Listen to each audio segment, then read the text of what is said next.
This is the next big pot.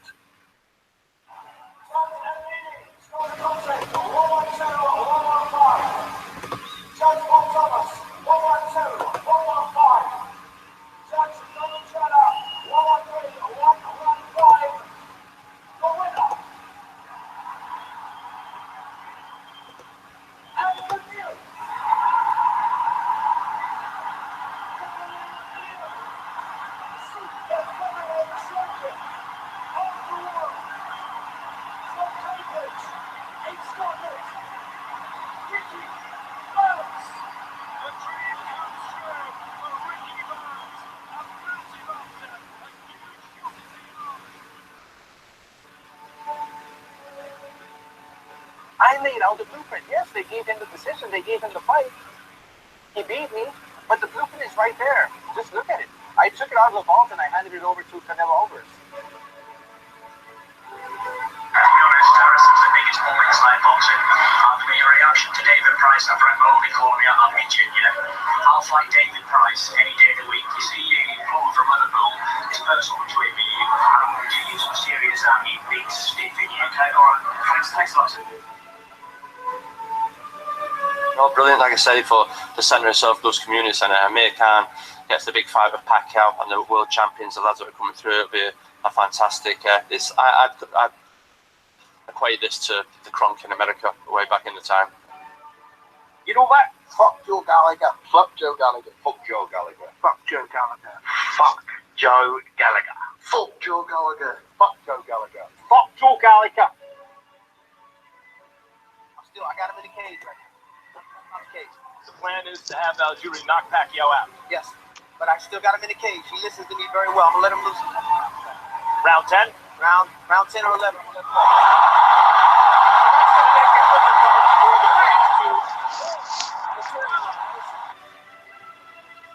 Now we have one other thing to do, and that's to fight Thomas Hearns. And I'm planning on breaking every bone in his body. But what works is they're going to go and chase Leo Santa Cruz. I told them, and I told them on Wednesday, you're not going to get Santa Cruz. Like I told them, you're not going to get Martinez.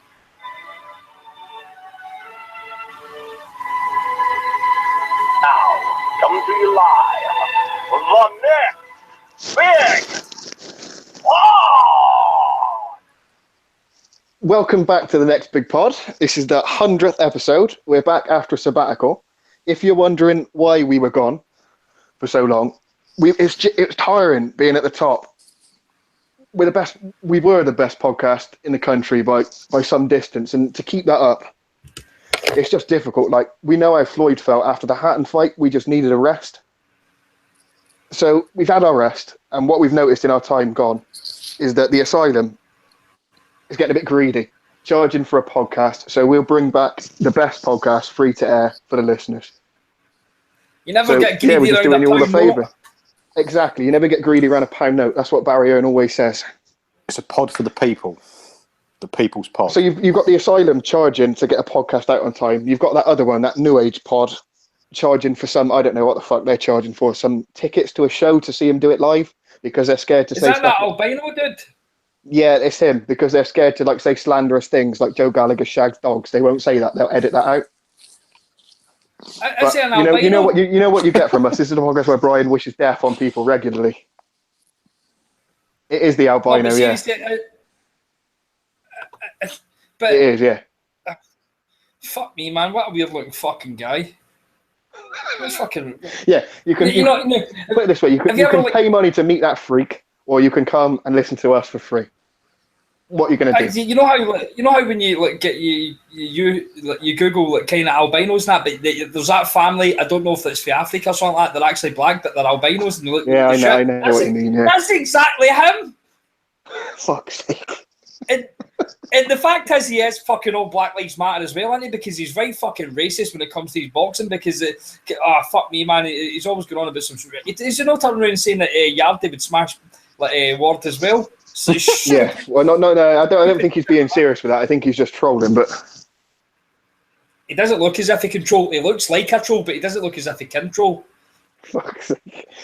Right. Anyway, we're gonna start because we've missed shitloads. We got a fucking scroll of fights to get through, so we're probably not going to get all of them. But we'll start with a big one. Do you want to basically The one just we was all in attendance at. Sam, you want to just basically get the Burns Crolla one out of the way because that's like kind of news. Then people, then we can just get that shite out of the way, and then we can talk about everything else. All right, Burns Crolla, the fight no one wanted, and probably we're going to get a rematch even less people want. It just wasn't entertaining at all. I don't understand. I don't see why people said it was a great fight. It was a great fight because it was, or you could say it was a great fight because the quality was so poor. They think it was entertaining. They didn't match up well at all. It's just Sky told you it was entertaining. Like, I was watching the first 5-6 rounds. You know when you watch it, but you're not really watching it? And then, like, Adam Smith was screaming, "What a great fight this is!" And I was like, "It's not. It isn't. It's just a couple of guys that are shot and not that good, just kind of just punching each other." It was pretty low quality. And what I find funny is that they're trying to really ramp up a rematch and talk about how it was close and the cards were a little bit wide. And I'm like, fucking hell, it's the one time that Hearn wanted a fucking dodgy split decision card and he didn't get it. And they wish he did. So I don't understand why they want a rematch. No one wants to see it. No one really cares. And I've got really nothing good to say about it, to be honest. I was at a party when I was watching it, and surprisingly, I was sitting next to a guy that wasn't a casual, man. He actually knew his boxing. It was fucking... You know how sometimes you end up at a party and it's just all thick fuckers, and because they know you're into boxing, they just keep asking you questions. But this guy kind of seemed to know his shit. So it was like fucking pleasant, other than the fight. The fight was absolutely awful. It's like one of the fucking fights that I tell you about that I hate. You know how we were at the Golovkin fight and like the Jojo Diaz fight was on in the background and all. I don't know if any of you were paying attention there. I sat on my phone because I knew how fucking terrible it would be. That was what that fight was. The two of them haven't got a bit of power into them, and they just wanted to like. The two of them are kind of mid-range boxers, and eventually the two of them just wanted to kind of wade in it about each other, and they've got no power to hurt each other. And I made a point at the weekend. It just shows you how past that Ricky Burns is, that he's competitive with Crolla, and it just shows you how bad Crolla is, that he's competitive with a past at Ricky Burns.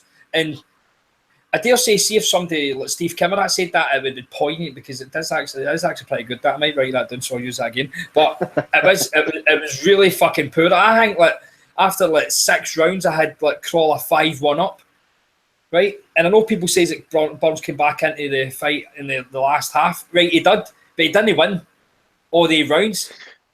Like this is a case of like people somehow scored this fight the way that they scored like the Saunders Eubank fight. It's not like a case of like Saunders was good for the first half and then he didn't win nothing after it. No, he fucking did. He did win rounds after it. And I've seen people saying that Burns actually won this fight, and a lot of them saying it was a draw.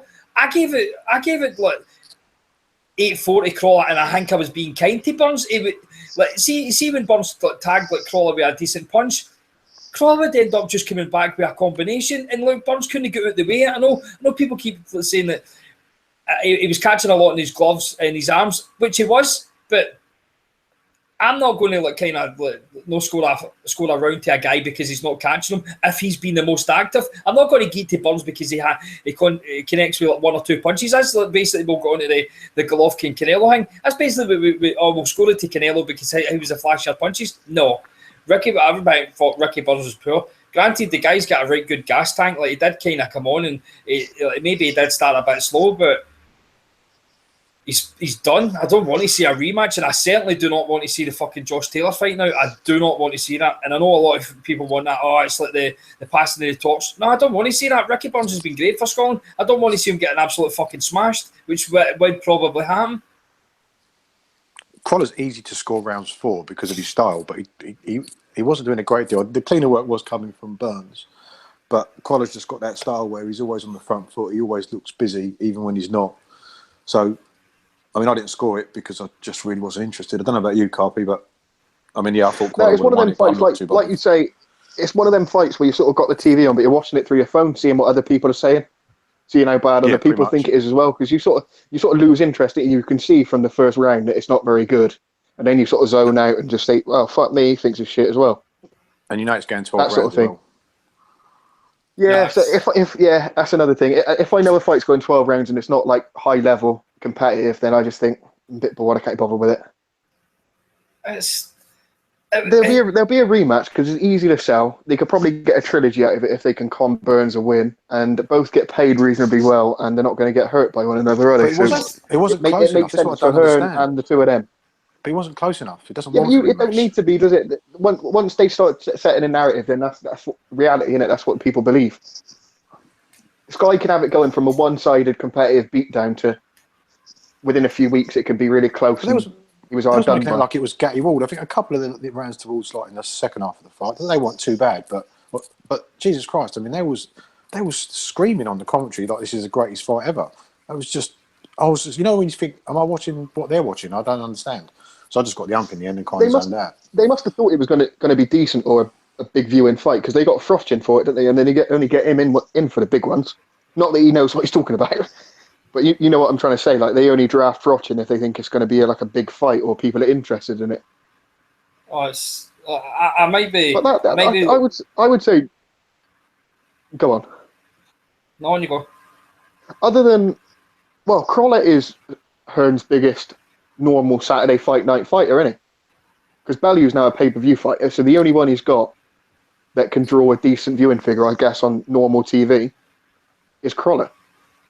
And Brooke, if he goes back to Sky, but Brooke ain't never going to be on normal TV. He's pay-per-view, isn't he? Even after two losses. He's not normal either. That's why losing Warrington was quite a big blow for him. I know he made out he wasn't, but Warrington will guarantee you, say, 2 shows a year, selling out an arena in Leeds. Like, he couldn't really afford to lose him. But you're right, outside of Crolla, he's struggling for a normal Saturday night guy to fill a card. Yeah, so Burns is one that can do it. Burns and Crolla combined, you could do another couple of fights out of them to get a trilogy. That's another Saturday fight nights, isn't it? The casuals will love that. England versus Scotland, ham it up. It's a shame because I quite like the Saturday fight nights. It's a shame they're so shit now. We don't get any of them. Like you got Conor Benn as like chief support, and I was livid about that because you know he's saying after the fight that I'm 8-9 fights away from an area level. Like he is now like a main attraction. He is the chief support, and casuals are like, oh, Conor Benn's fighting. This is a guy who's 8 or 9 fights away from an area level title shot, and he is on prime time chief support. The standard is so bad. I don't care about Conor Benn. I think he comes across as quite a nice kid when he's interviewed. I don't think what happens on his social media, I don't think is him. Like all the posing photos saying he's going to start taking O's and that. I don't believe that's him for a second. Because you can't be that like up your own ass and then be interviewed ringside and say I'm about 10 fights away from fighting for an area title. And he said, like, he just seemed like a nice lad. Like, he knows he's learning on the job. And I don't think it's his idea to be co-main event of Saturday fight nights. I think he'd rather be learning on the... Sorry, carry on. Go on. I was going to say, we're not stupid. Like, no, I think he'd rather be learning on the outside, wouldn't he? Not. He probably will be, but there's no reason why he can't be. I mean, we're not ignorant. We know that, boxing's about hype and you can't have the best kept secret in boxing because if everything's the best kept secret, the sport can't grow. So I've got kind of no issue with that, and I've got no issue with them sticking him on cards, but make him a fucking live float or something. But he's like a main attraction now for these Saturday night fight cards, and it's so bad. I mean, the next gen cards coming up is terrible, and the standard is so bad because every cunt's a pay-per-view fighter, or every cunt wants to be a pay-per-view fighter, and it's terrible. But the Saturday fight nights they used to be pretty good fun, but they're just fucking terrible now. But go on, Karen. You got anything to add on that one, Bri? I think what Prime Burns would stop Crolla. I really do. No one cares. I know nobody cares, but like he would have, and it's a sad state of affairs. Like this was another fight that was manufactured by Hearn because neither guy is good enough to compete at the top level now. Now what we've got here is like him turning around saying the winner gets a world title fight. I knew for a fact that was not going to happen because they're the world champions that are there. See if you look at the guys below the world champions, they would beat Crolla and Burns now. Like you've got Beltran who beat Burns anyway, right? You've got like Petrov, like Shafikov, you've got Verdejo, Comey. Aye, these guys would beat them now. So it's like we all wanted him to pay these guys off with each other, but we wanted this about 4 or 5 years ago. We were going to get like Crolla fit Mitchell, like Campbell, Burns, all like fighting each other. We wanted this years ago. We don't want it now. So what we've got now is he'll not let put him in with a champion because we know what's the case. Who's he going to fight? We're not going to see a fucking Linares free. We're not going to see that. Mikey Garcia when they take the fight because what does he get? He's not going to get a lot of money for it. The dog shagger said that Crolla's going to wait it out and see if Mikey Garcia vacates the WBC. I was about to say that. I mean, that looks like the thing to do. Wait for the WBC, or they could even go to the Flanagan fight. I mean, is that still there? They're not going to do that. They're not going to do that. Crolla loses that fight, and Joe's all about taking care of his fighters, and he'd rather them do a title in a vacant fight against a bum than fight a decent champion. They only took the Crolla fight because they thought he was shot. They only took the Linares fight even because they thought he was shot. I don't know why they took the rematch, because then they realised he wasn't shot and there was nothing different they could do. It's just one of them. This year's been such a good year for boxing. And even to Hearn, he's had in his two biggest fights, Femi won and Bellew won. But the standard of everything else has been so bad by him. He's propping up Sky with all the international content, and fair enough, he's getting some good ones in.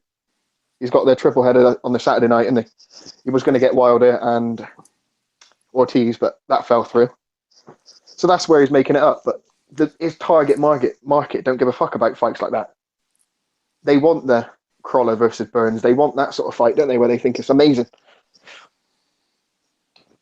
Do you want to move on to Eubank? Because I know you're a big fan of you got a big fan of hype with Eubank, aren't you? You were saying before, I think, how you thought he might give GGG some trouble. Who, me? Yeah. Well, I mean, I thought he potentially could give Golovkin some trouble just because of the way he fights, and he's a pressure fighter. But I like Eubank a lot. I've kind of always believed in the hype. I've actually always thought he's got a bit of power as well about him, because you can't plant your feet. No, I don't buy that for a sec. No, I think he has, because you can't plant your feet like that and throw with that speed and that velocity and not be able to dig. I think his problem is his technique and his timing isn't that great. And then once he learns that, once he learns to pick his shots a little bit better, once he learns his timing gets better, his technique gets better, I think the power will come with it.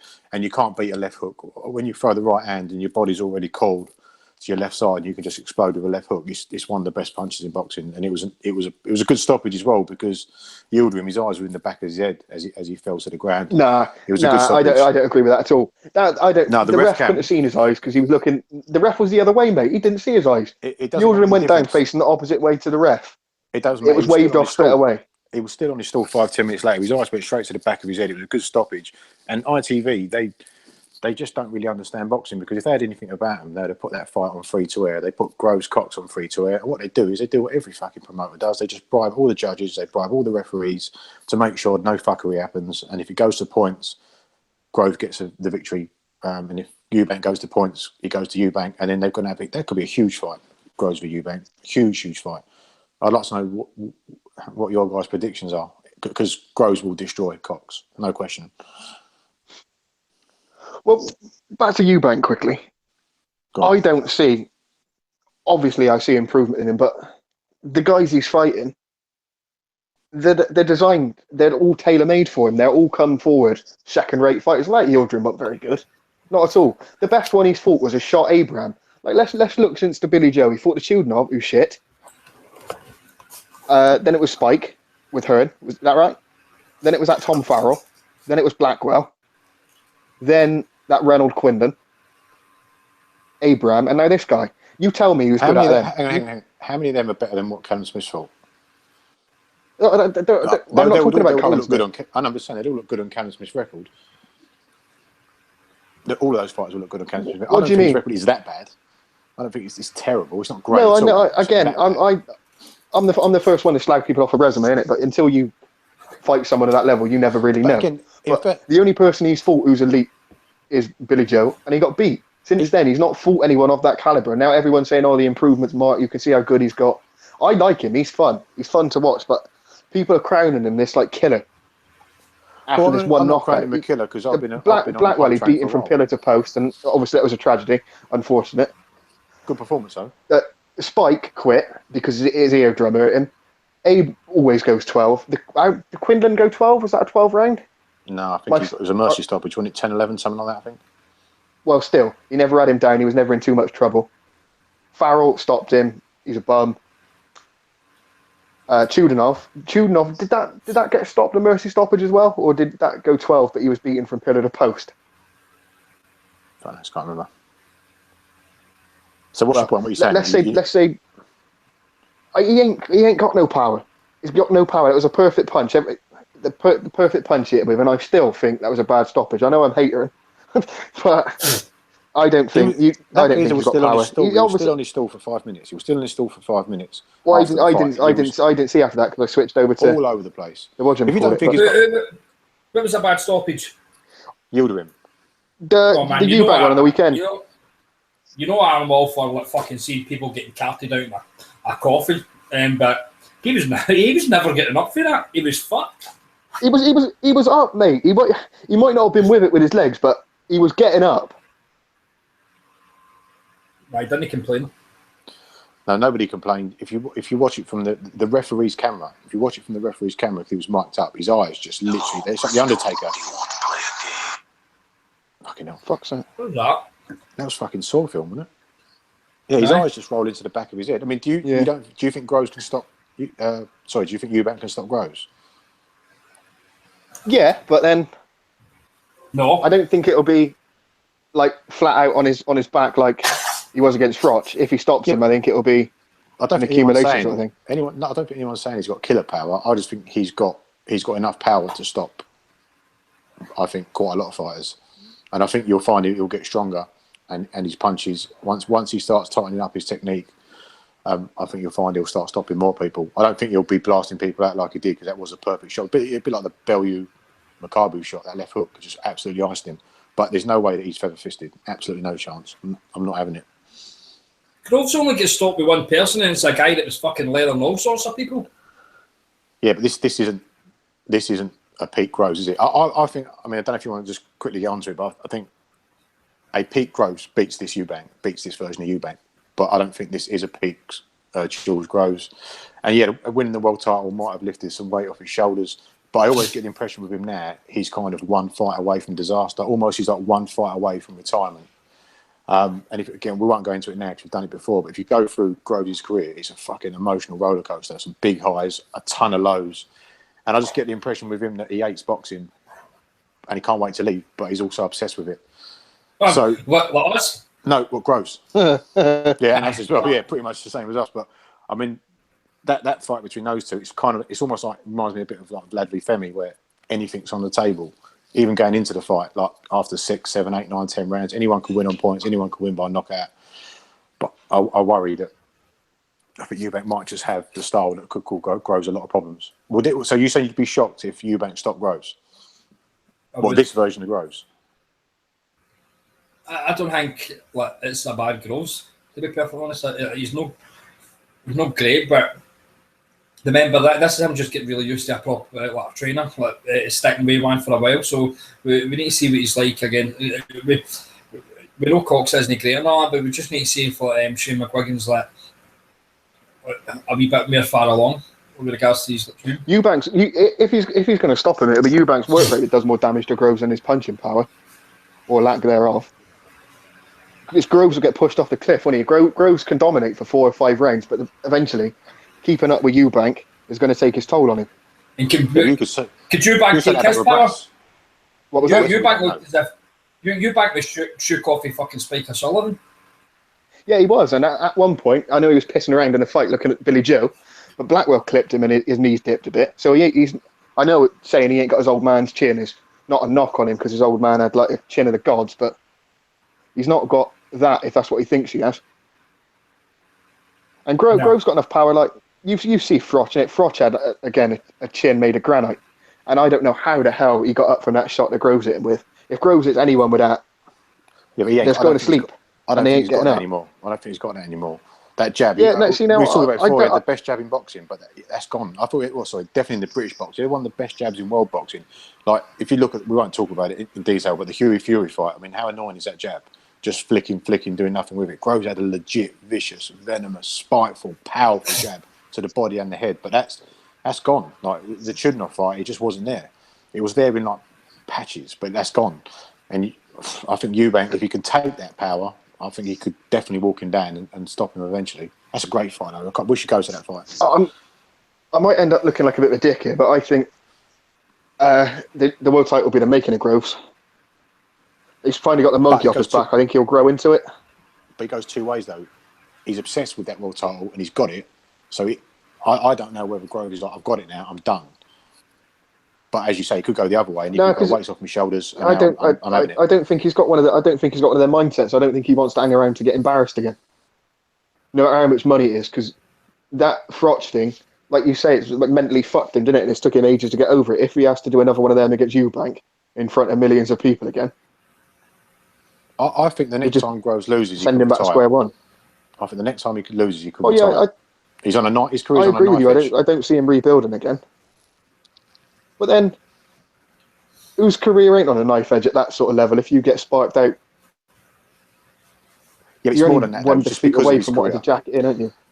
Yeah, you are. But if not many fighters that I can think of have had that kind of roller coaster up and down career that he's had. Has it been that up and down? I think it has. Yeah, from all the shit from being an amateur and missing out on the Olympics to beating De Gaulle, and then becoming a pay-per-view fighter. The first fight with Groves, then getting iced in front of like 90,000 or 80,000 at Wembley, then having to go and see a psychiatrist, then coming back, rebuilding again while De Gaulle was arch enemies on the up. And then he has the gut neck issue that he's going to have to live with, and that seems, I think that's affected him quite a lot. He's finally won his world title. I think his career's been really up and down. He's had fallouts with his trainer. He's jumped around for different promotional houses. Well, he's been with Sauerland for ages. Yeah, he has been. He's done a lot of stuff on his own. The Frotch stuff, he's done everything on his own with him and his lawyer. Still don't really know what went on with Adam Booth. So I don't know. I just seen an interview with him when he says that you go into his house and you wouldn't know he's a boxer. There's nothing in his house that would suggest he's a boxer. No pictures, no medals, no nothing.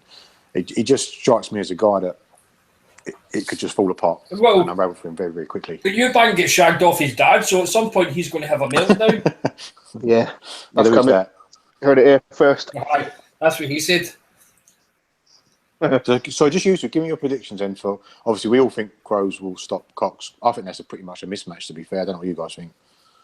I'm Cox not was even going to watch 154 fucking 5-6 years ago, so you don't grow that amount like after you're a fully blown adult. So how has Cox even ended up in this position? Eddie Hearn. Earn the Hearn, baby. It just seems mad to me. Like he went from Bolton last year to nearly getting disqualified. Time off with Hearn, fights a bum, ends up in this fighting for a world title. I think it probably shows funny old game, isn't it, boxing? Shows you the quality at 168, doesn't it? And they need to get bodies through the door.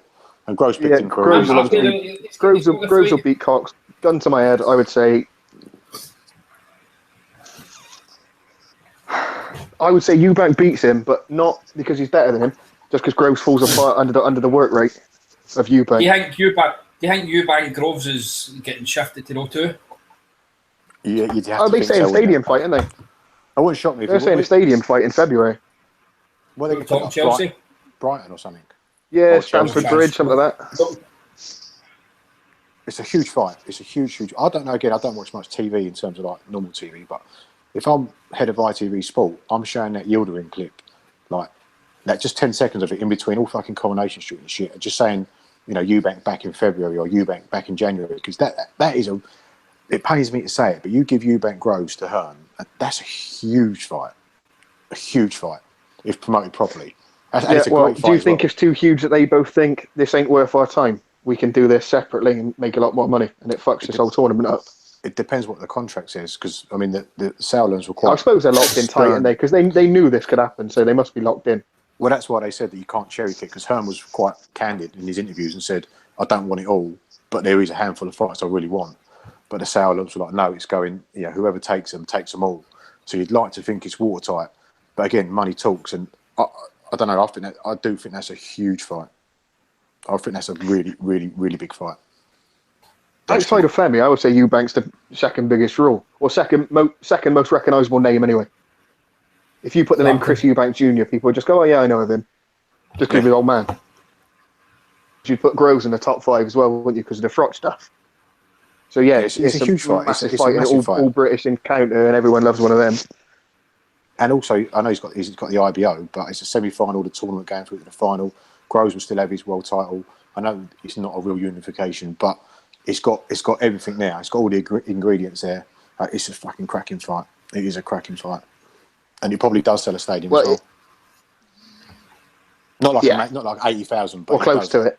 It does a stadium. It does. I watched the IFL with Groves earlier on, and he said that the Wembley Arena is nearly sold out. I don't know how many that holds, but so he's still a big draw even off his own name, because no fucking knows Cox really, do they?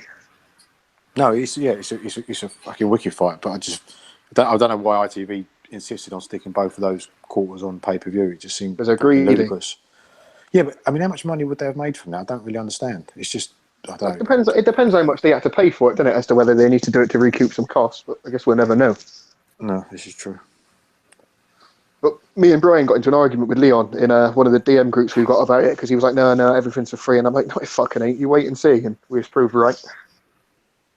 Yeah, I didn't think they'd do Cox Groves. I thought Eubank would always be pay-per-view, but I was shocked that Cox Groves was pay-per-view as well. It's all British, isn't it? Groves is a big name. But Cox ain't no. They did Eubank versus. Yeah, well, they did Eubank versus Quinlan, didn't they? Some Australian bum with 9 fights. So if they're prepared to put that on pay-per-view, then this ain't no worse than that. But let's not get bogged down in a pay-per-view argument. Do you want to go into GGG Canelo now? Let's get on. Well, we've got nothing else to talk about from the weekend just gone. Do you want to do GGG Canelo? Yeah, let's do We've it. done that. Do you want to talk about Ricky Burns again, do you?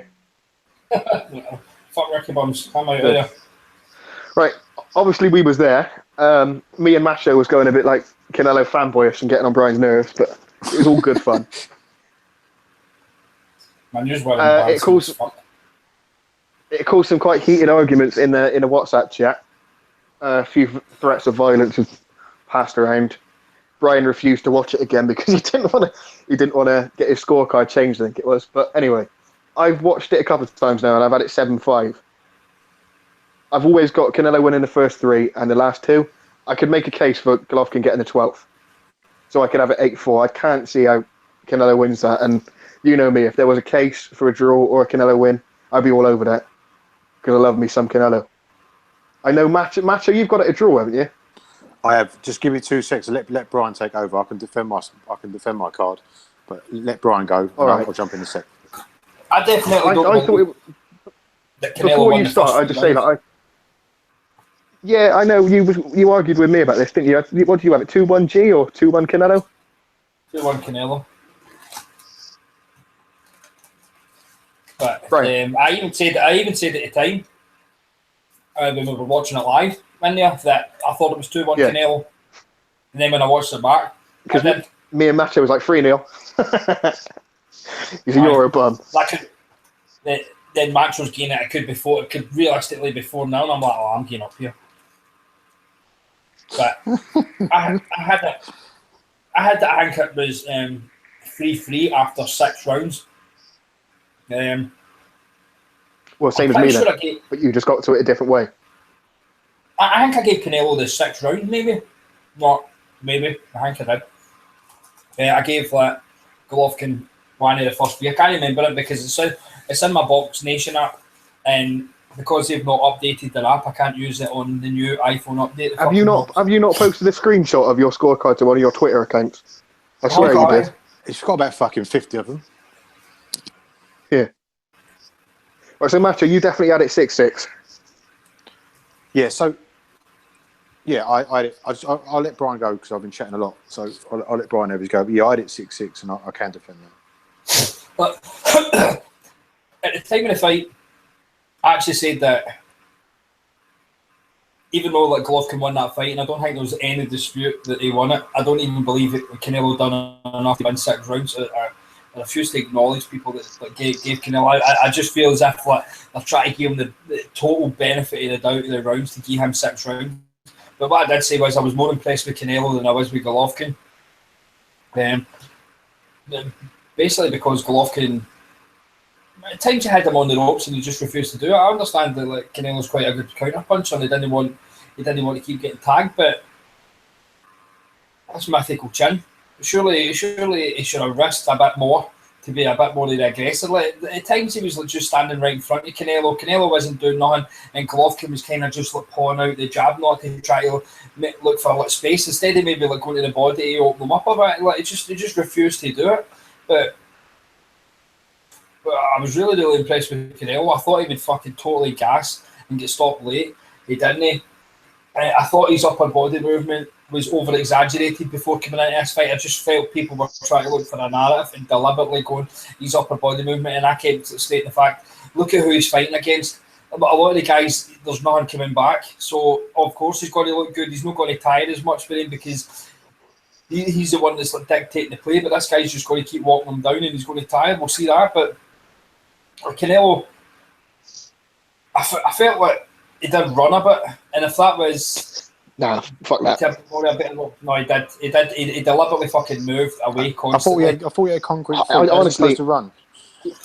You say he moved. What is he supposed to do? Get backed up in a corner and get beat the shit out of until he stopped?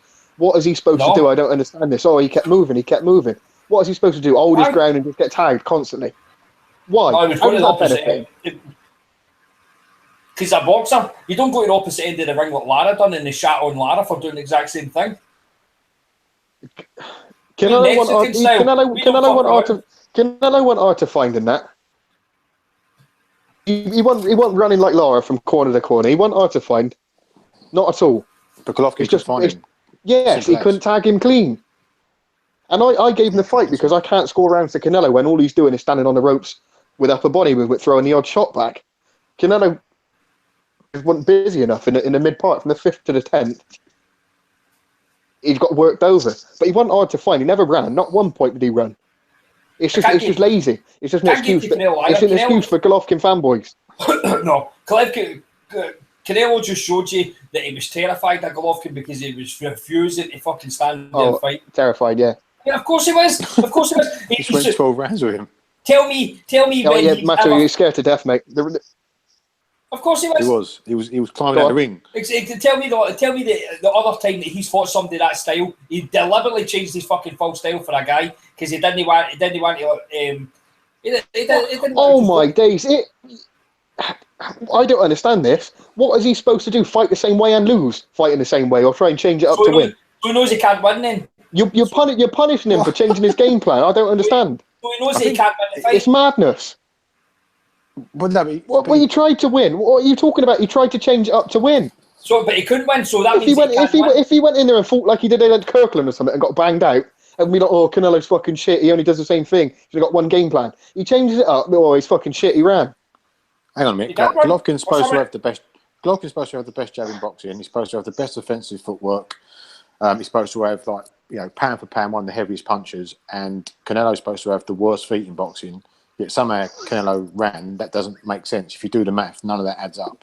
And Canelo was standing there in front of him. And Golovkin you're doing this hyperbole. You're doing this hyperbole that some people do try to emphasise a point. Who says he's got the worst feet in boxing? Because I seriously didn't fucking say it. No, not you. It's like Ainsley and Shep and stuff in it. Before the fight, saying, "Oh, Canelo can't last 5 rounds. He's going to get cornered and chinned. He can't move. He can't." That was one of the big things. Well, beforehand, the narrative was he can't move away from Golovkin, and all he did now is move away and run. I don't understand. Is it one or the other? Has he not got good feet, or has he got amazing feet, and Golovkin's not as good as we thought? Obviously, I'm not taking anything away from Golovkin because he's clearly not the fighter he was 3 years ago, and he still won on my card. And if I could give it to Canelo, I probably would have done. So Golovkin obviously deserves respect, and he is legit. And if the fight would have happened 2 years ago when it was rumoured, Canelo gets banged out because he's not as good as he is now either. So, but I don't understand. Like Golovkin's meant to have the best jab in boxing. Well, that was proven in the fucking fight. It was proven in the fight that he does. He was just hanging it out. See, look, my thing going into this fight, I think the majority of people, or so they said, the common prediction is that Golovkin would stop him late. He would eventually walk him down and stop him. Now, Brian, you're one of these guys, I respect your opinion in boxing, you're one of these guys, if you predict a fight, if it goes completely the opposite way, you will just say, yep, got it wrong, and hold my hands up. But I think we was all at the fight, so the first 3 rounds, me and Carby jumping around going, Golovkin's a Euro bum. Now, I remember turning around to you, and you leant back in your chair. By the way, to the listeners, we was in disabled chairs in the disabled section. That's where we were sitting. And Brian, you leant back in your chair, and you was biting your fingernails, and you was like, "Oh shit, this could." He be let out a happening. big sigh. You went, "Yeah, oh fuck, like this could be happening." And me and Carpy are complete spastics, going, "He's a Euro bum. He's a Euro bum." Then if you get into the middle half, Canelo. but in the middle half of the fight, I was screaming because Canelo's body language wasn't great, and you said something, and I'll quote you pretty much verbatim. You leant back in your chair again and went, "I don't like the way this fight's going. I don't like this anymore. It's only going to go one way. I know how it's going to finish." Those were your exact words. And I think what a lot of people have done was, because their original prediction was he's going to get stopped late, when Canelo's body language, and it was his body language, in the middle part of the fight wasn't great, I think everyone's pretty much switched off and just gone, like, this is how it's going, and then Golovkin's going to win all those rounds. And at times, Golovkin was actually sprinting. There was at times where, he does that little hop, skip, and he rolls his hands and he walks forward. And I think people were scoring it on body language. But when you go back and watch the fight, and I've watched it twice through, Golovkin is the aggressor. He's on the front foot. And Canelo's body language is poor. But he's doing fuck all. Golovkin is doing fuck all when he gets there. And there's no body work. And how many times, and we called it in the fight, how many times did he throw that straight right hand and Canelo just spin off the ropes? At times he did. I honestly believe, and I'm a fanboy, I think he made Golovkin look a bit silly. And he made him look one-paced. And when Canelo did back him up and go forward, Golovkin can't fight on the back foot. He cannot fight on the back foot.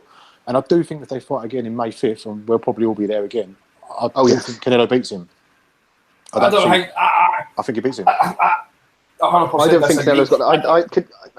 I'd say Canelo's definitely the better boxer. At this point 100%. In time, I don't think Canelo's got the tank to do it for the 12 rounds, though. I think it'll be the same thing again, where Canelo has to take a big portion off. Canelo's basically come into this fight with a totally different game plan than Golovkin wasn't expecting. There is absolutely nothing.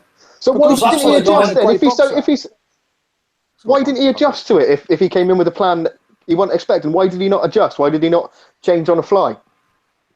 Because not everybody's like fucking Mayweather. Not everybody's that intelligent that they're able to just totally Sanchez was telling him to go to the body.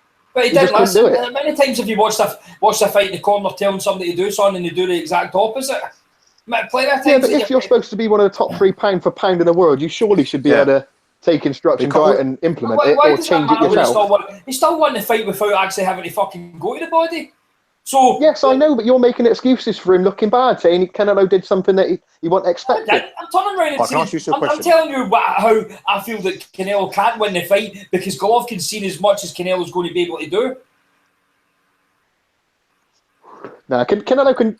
I know it's a big fucking if, but if Canelo can, I don't believe he can, but if he can improve the gas tank.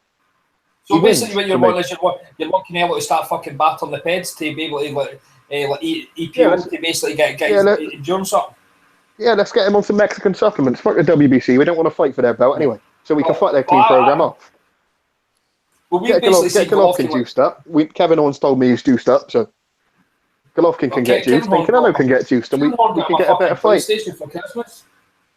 I think there's loads of improvements that Canelo can make anyway. If his gas tank improves by 10%, which he probably will do, he's going to be more experienced having gone 12 rounds with Golovkin because he knows he can take the power. If his gas tank improves 10%, great. Hey, Macho, let's not forget that this is the first time Canelo's ever fought a legit middleweight. Well, yeah, exactly. What does Paul Smith and Amir Khan do you in preparation for Golovkin? I can turn that on his head and turn around and say that Golovkin's no used to going 12 rounds because he's always wiping cunts out. So now he's done 12 rounds, he'll know what more to expect. See, we can twist this. Well, he done it in the fight before with Jacobs. Aye, but he's not used to it.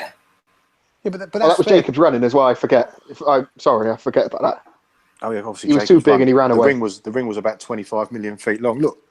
There's no way that. I think both guys will probably improve from being in that fight. But just going on Canelo, the gas tank will definitely improve.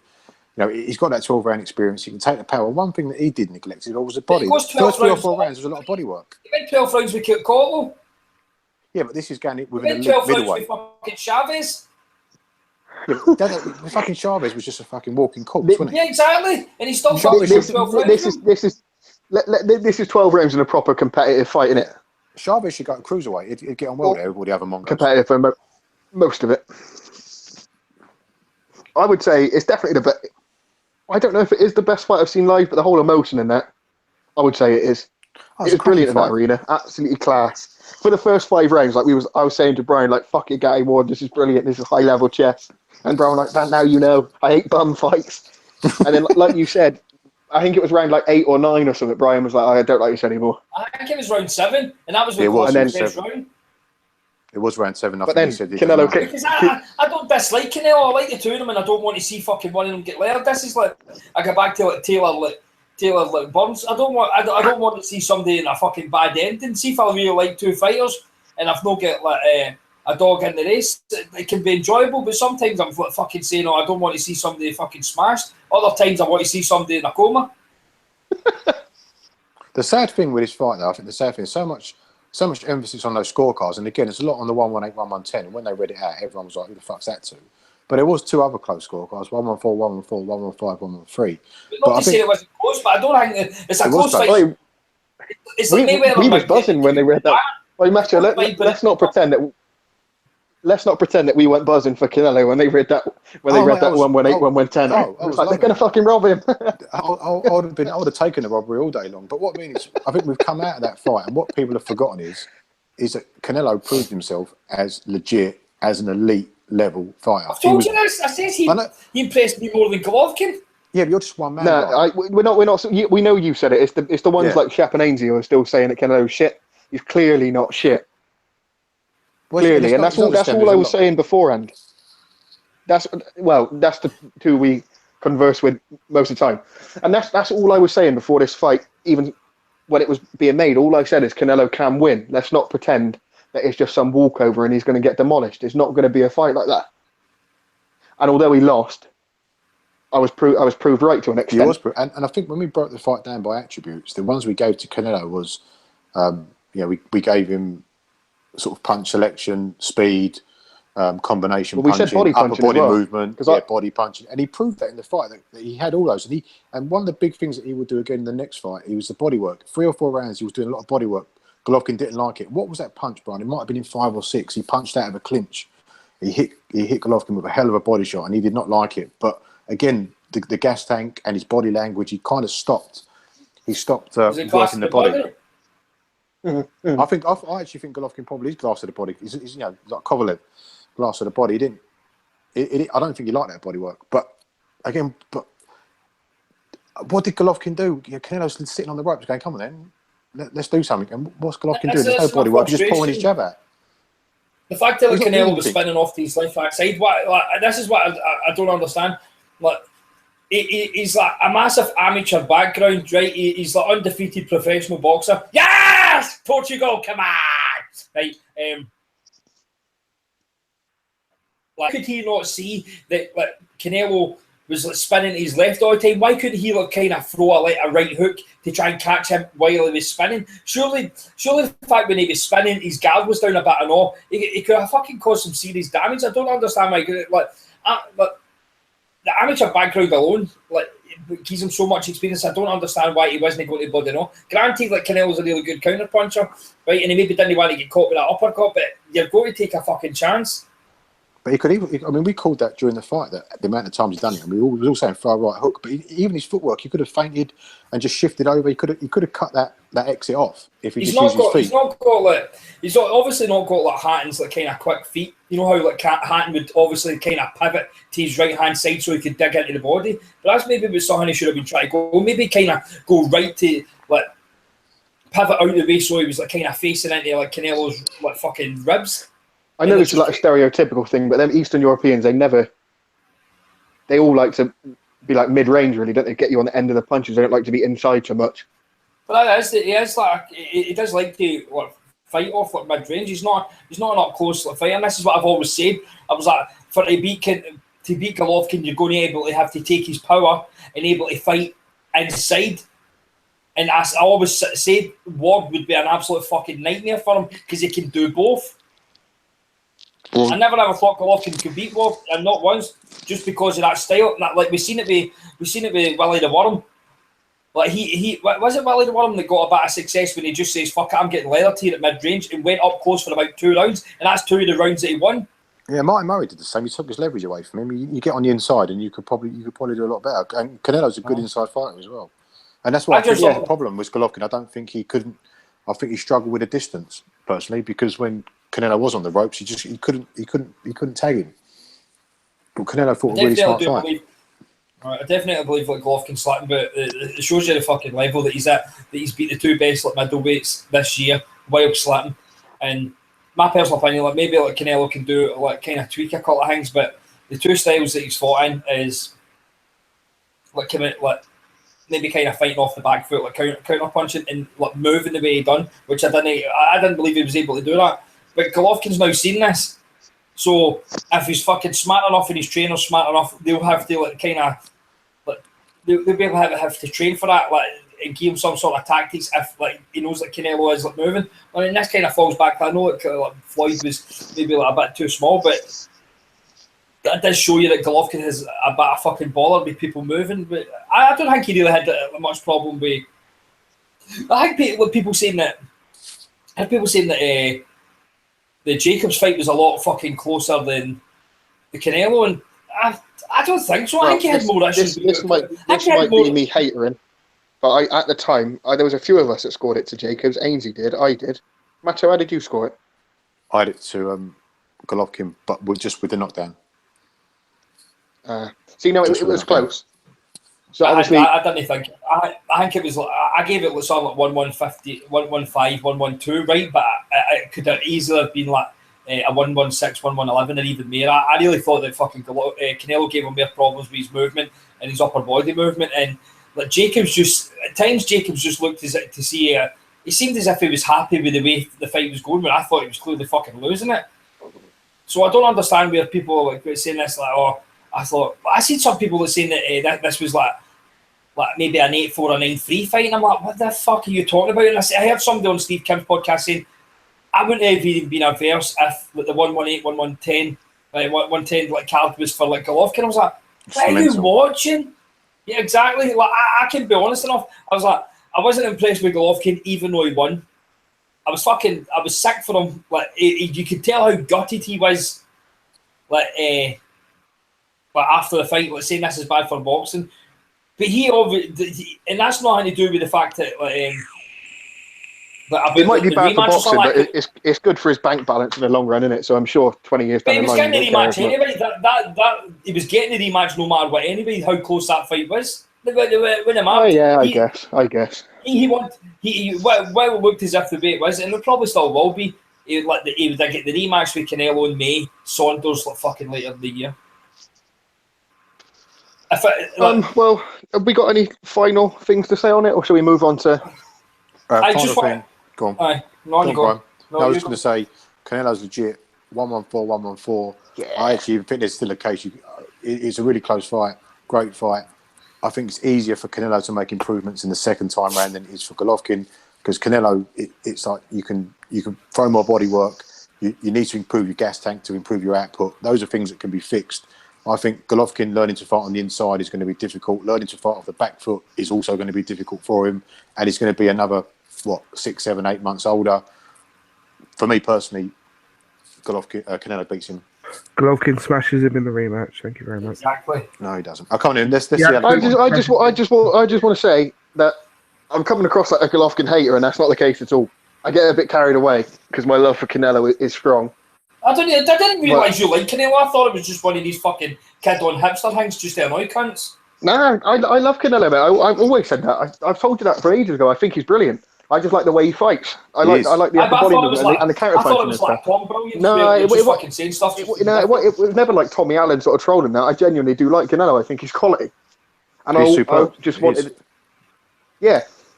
He's just the type of fighter I like to watch, like with the upper body movement and the countering. Obviously, he got embarrassed in the Floyd fight, but he was just a kid. But I'm not a Golovkin hater at all, and I was giddy as a schoolgirl watching him make Brooke quit. So, not get that twisted. But I just thought Canelo impressed me more, and I still like Golovkin winning. So all this shit I'm saying that Golovkin's a Euro bum and that he's obviously not, because he beat my boy Canelo. So don't come tweeting me saying I'm a hater. That's not the case at all. Alex, do you want to add anything while you're here? I mean, the problem with Canelo that I've always had, again, is the opposition that he's been facing and the way he has been protected and the way he did duck Golovkin for many years. It's hard to back any fighter who has a run of opposition like that and who is blatantly ducking the best opposition. Again, I like his style just the same as you. He's got that counter punching style. He's He is aggressive. He throws some excellent combinations at times. Again, we've always pointed out his flat-footedness, and I still believe that there is a difference between you can still be flat-footed and run around the ring, which is what he did against Golovkin. He ran around. He didn't counter that well. He didn't throw enough shots back, significantly against Golovkin to make him a boxer on the back foot, as it were. He was running. But again, I like Canelo. I think that he has improved very consistently since we were over, the biggest stage that he was obviously on was against Floyd, and we saw that, and he got absolutely embarrassed. And that's Floyd. You can't really have that as a knock against him, but he has improved very consistently ever since that fight. And it's good to see, even though the opposition again hasn't been great, but the fundamentals have obviously improved, and the technique's improved, and that's good. And he absolutely surprised me against Golovkin. I thought he was going to get completely chinned. But maybe what surprised me was his durability more than anything else. And yeah, the chin's legit. Yeah, he took that because I know there's always been question marks. People saying he's never faced a puncher that rocked when he was coming up, but the chin's legit. From was it Cotto's brother? He got badly wobbled off of. Jose Cotto, and it Jose. Yeah. Yeah, I mean that was like about 6 years ago at least now. So maybe he's just sort of growing up a bit, and obviously he's growing up a bit. He's fucking massive, isn't he? You see the size of the camp now. See the size of him from now compared to last year, let alone 6 years ago. He's filled out and he's done well. He took out some absolutely monstrous hits. I think that Golovkin could do better in the next fight. I don't believe this idea that there's nothing Golovkin could do better. Of course there is. He could go to the body. He should have gone to the body in the first place. He should have done that in this fight, and I don't know why he didn't. Maybe it's age. Maybe he doesn't feel like he has the gas tank or the ability to keep up and be as mobile as he was and lunging in with the body punches as much as he was. Maybe he thought that he overestimated or underestimated Canelo. Maybe he thought we could just go in there, swinging at his head and bang him out. You can use his different, but. What round is it when Canelo just launches that superb punch bang on Golovkin's chin, and then Golovkin just rocks back the chin, and then he's straight back like second later? Like I think that punch drops anyone else in that division. Oh yeah, that punch. Like that is a monster of a punch that he hit him with. That would knock out a light heavyweight. And then in the 12th round as well, Canelo just bangs him like 4 times, like left hook, right hook, and each time Golovkin's just riding the punches, marching forward, and they're twatting him on the side of the head. And he just keeps marching forward. Like his chin is otherworldly. Yeah, his chin is fucking god. I don't want to label him as a frotch, but I think that's one of his best attributes now. He seems to have dropped the body punching.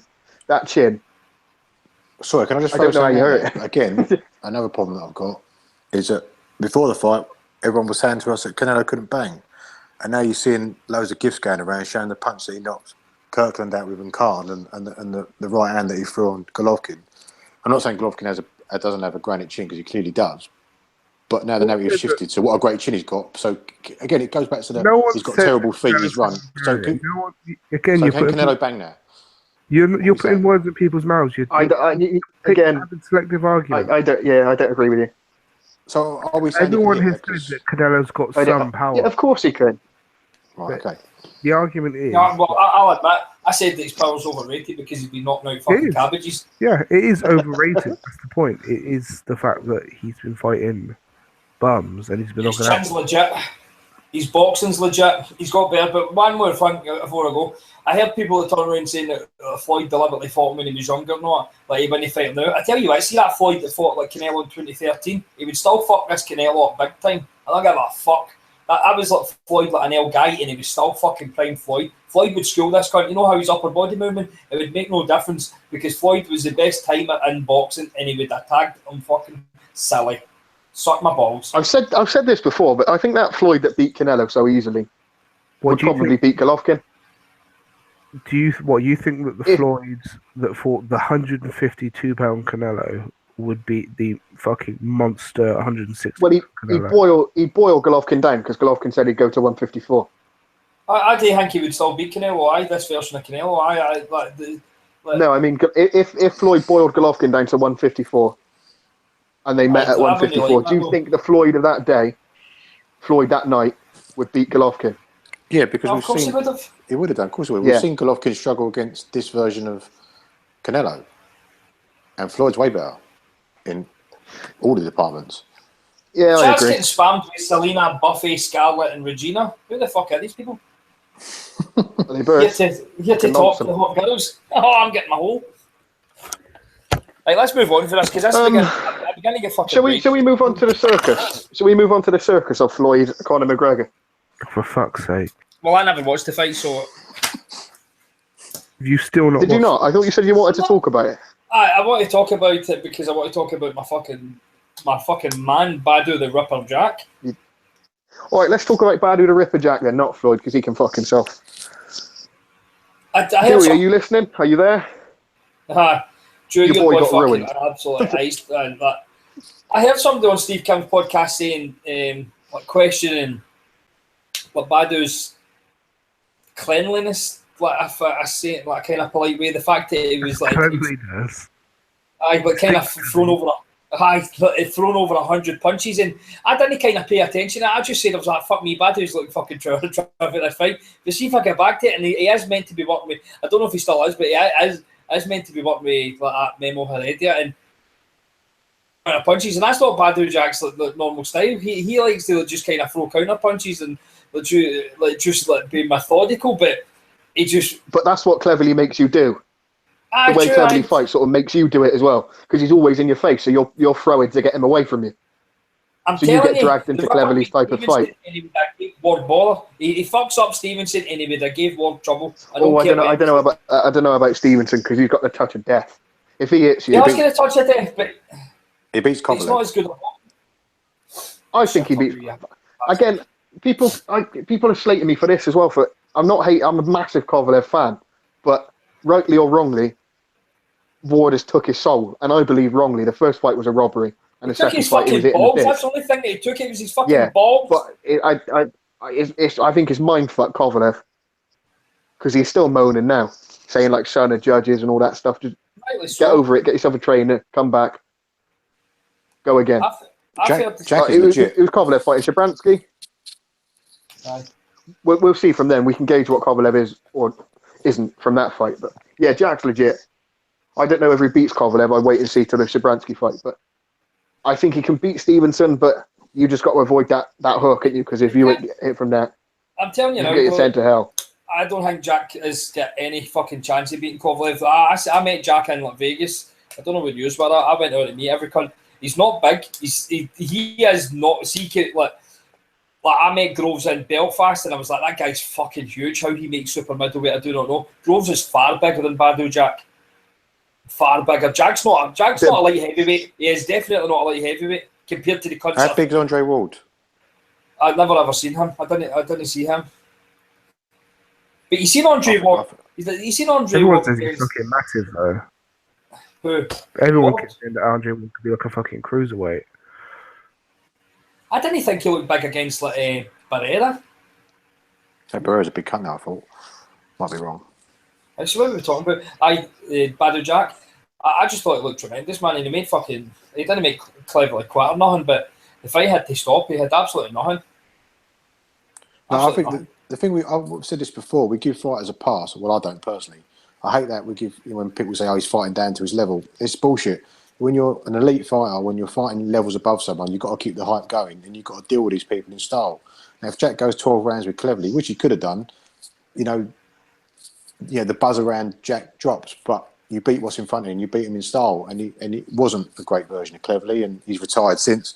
But he took him out in fucking devastating fashion. I'm a huge fan of Badu Jack. I think he's absolutely quality. I think his counter punching is great. His stance is great. His jab, his punch selection. He doesn't waste many shots. And I think Kovalev is very one-paced. I'm probably a bit of a Kovalev hater. I don't think he's that good at all. And I think Jack. I think Eastern Europeans. I'm racist. I don't like them. I think Jack gives him plenty of nightmares. I think Jack gives him all the problems that he needs. I think that's a cracking fight as well. And as Carpy said, we'll see what he's like in the next fight. But I'd love to see that fight. I'd back Jack to do a number on him. Kovalev knocks him out. Well, with Kovalev, Ward's shown that he is glass to the body. He doesn't like it at all. And there's that sort of blueprint now. You can just throw him straight off by throwing the body punches, and you can't, if you don't like that, and he's shown he doesn't like it, he's not had a poker face to hide it. It's been said numerous people, Brian, you said it ages ago, that, he doesn't like being hit to the body, and Ward's shown that, because a couple of them was low. The ones that stopped it was low. Yeah, the ones that took his stole in the way up to it weren't, and he was moaning about them. So he obviously doesn't like it, and Jack is a great body puncher. But we'll see, because we'll see. Fucking Derek Edwards showed that Badu Jack's glass to the first round knockout, mate. So we'll see how everyone can. Didn't Kovalev draw with fucking what's his face, Darnell Boone? Who doesn't though? Fucking Boone takes everyone's soul. That's true. He dropped Ward as well, didn't he? Darnell Boone dropped Ward. He knocked out Stevenson. He did. He dropped Ward hard. Darnell Boone's TBE, mate. We should get him on here. Ward was in trouble in that fucking fight. He was fucking fucked. So what we've discussed basically is Darnell Boone's the best light heavyweight in the world. Yeah. That's the conclusion we've come to. Probably get the best resume in boxing. Right. Macho, you made a good point about when you're fighting these guys, you just got to get rid of them. If they're below your level, you just have to smash them out. Because on that undercard, I don't want to spend a lot of time talking about this because it was shit, but Davies just laboured to a win over that Fonseca. I've got a conspiracy theory about that. Quit? Do you reckon he quit, or do you reckon he was told to? Fucking 10 heart heat. I've got a conspiracy theory. Go on then. Because all the fucking loads of pay-per-view networks crashed, didn't they? And all that stuff was going around on social media that, the UFC Fight Night, whatever the fuck it's called, that crashed, and certain areas of America, it crashed. I think he might have been sent out there just to fucking carry this gun for as many rounds as he could, just to keep it going, just so the pay-per-view service providers could get their shit together, so they wouldn't have to dish out a load of refunds. That's what I'm talking about. You reckon he intentionally looked shit to do that? That's nonsense. Well, I'm not delayed the broadcast anyway. They didn't. I did delete Mayweather Pacquiao for about an hour when I was trying to make fucking hundreds of English bombs. They would have gone. They would have done shitty interviews with fighters. They would have gone like ringside talking to a load of actors and shit. They would have just done all sorts of nonsense if they wanted to extend the broadcast. They didn't need to make fucking Davies act like a fucking mug. Hold up, but you're not thinking like what's the easiest way to do it? Because what did Badu Jack take cleverly out in 4 or 5 rounds? I can't remember. How many rounds was it? It was pretty quick. Was it 4? Was it 6 rounds? So that it might have even been 3.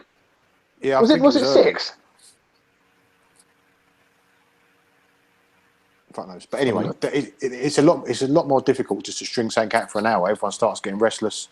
So the easiest thing to do is if that's you'll be like you say to him to go out there and just try and drag this out. Now he did look terrible. He did look shit, but it was a bizarre performance from him. I know Davis has got that in him where he switches off, but that was a really weird performance. So anyway, that's my conspiracy theory. That's why it looked so bad, was to drag it out.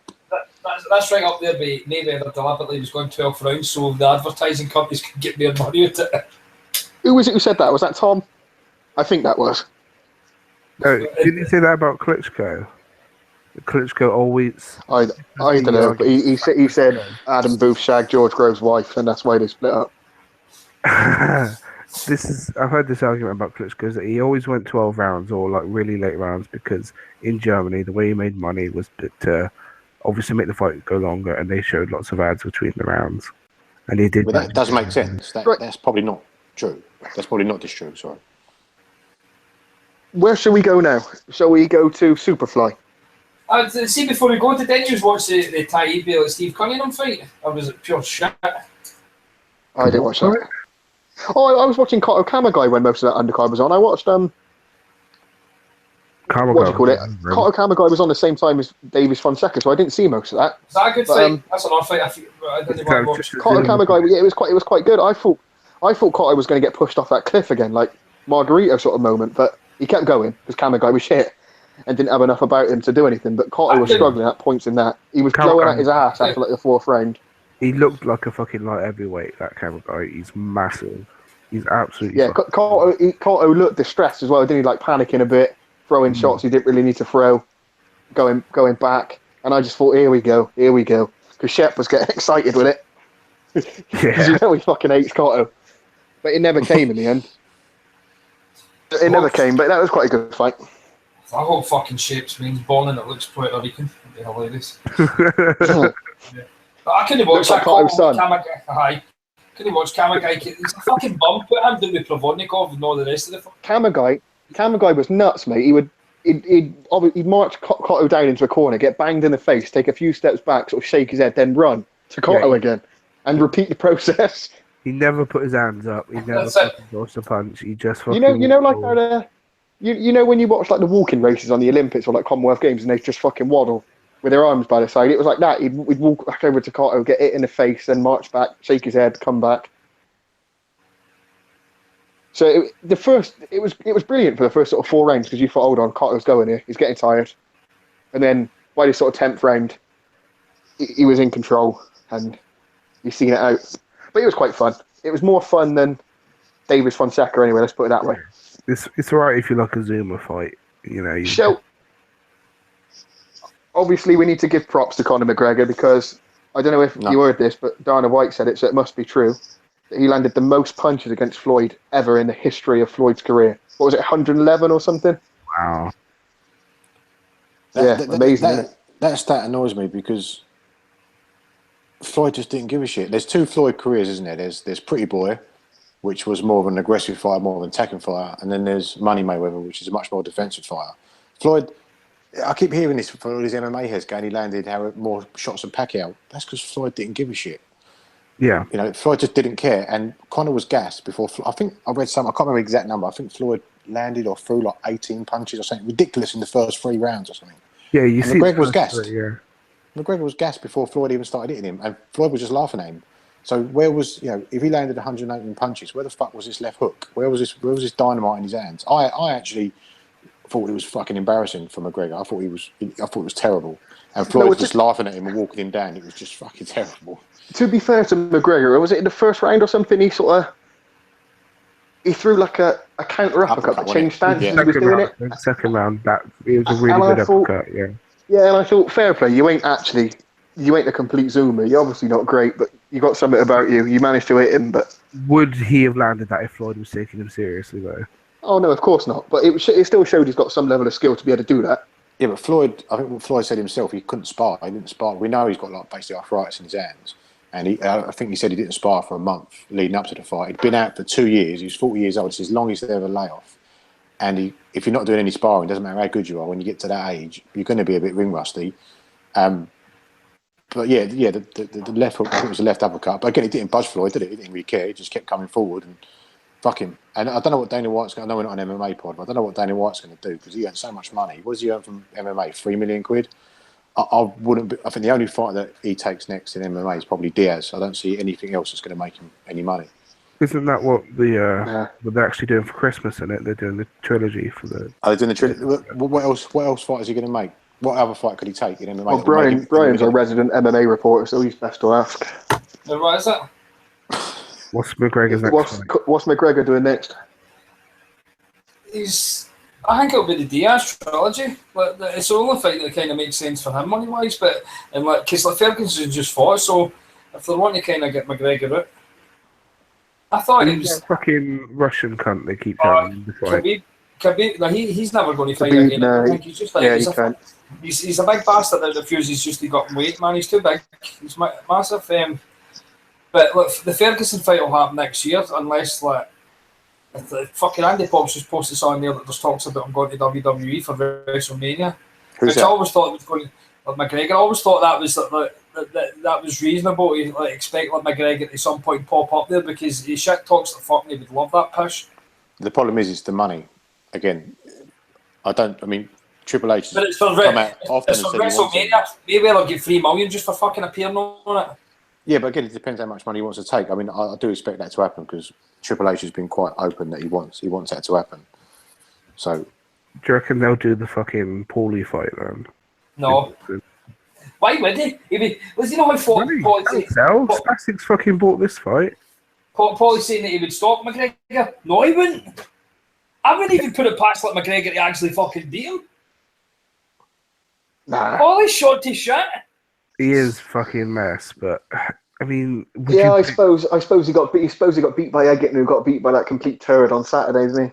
Connor smashed him in spam. Paulie, mate, he wobbled Sam Eggington. He ain't got bricks in his fist now. Yeah, would you pick Sam Eggington against Conor McGregor? Yeah. To smash him up? He beats him, yeah. Yeah. Conor can't punch, and he's got no gas tank. Like, I think Paulie could outpoint him quite comfortably. Beat you. He beat me. You probably beat me. I don't know if you know, because Paulie's a bit shy of saying it, but he actually did some sparring with Conor McGregor in the lead up to the fight. Did he? Really? He's never mentioned it.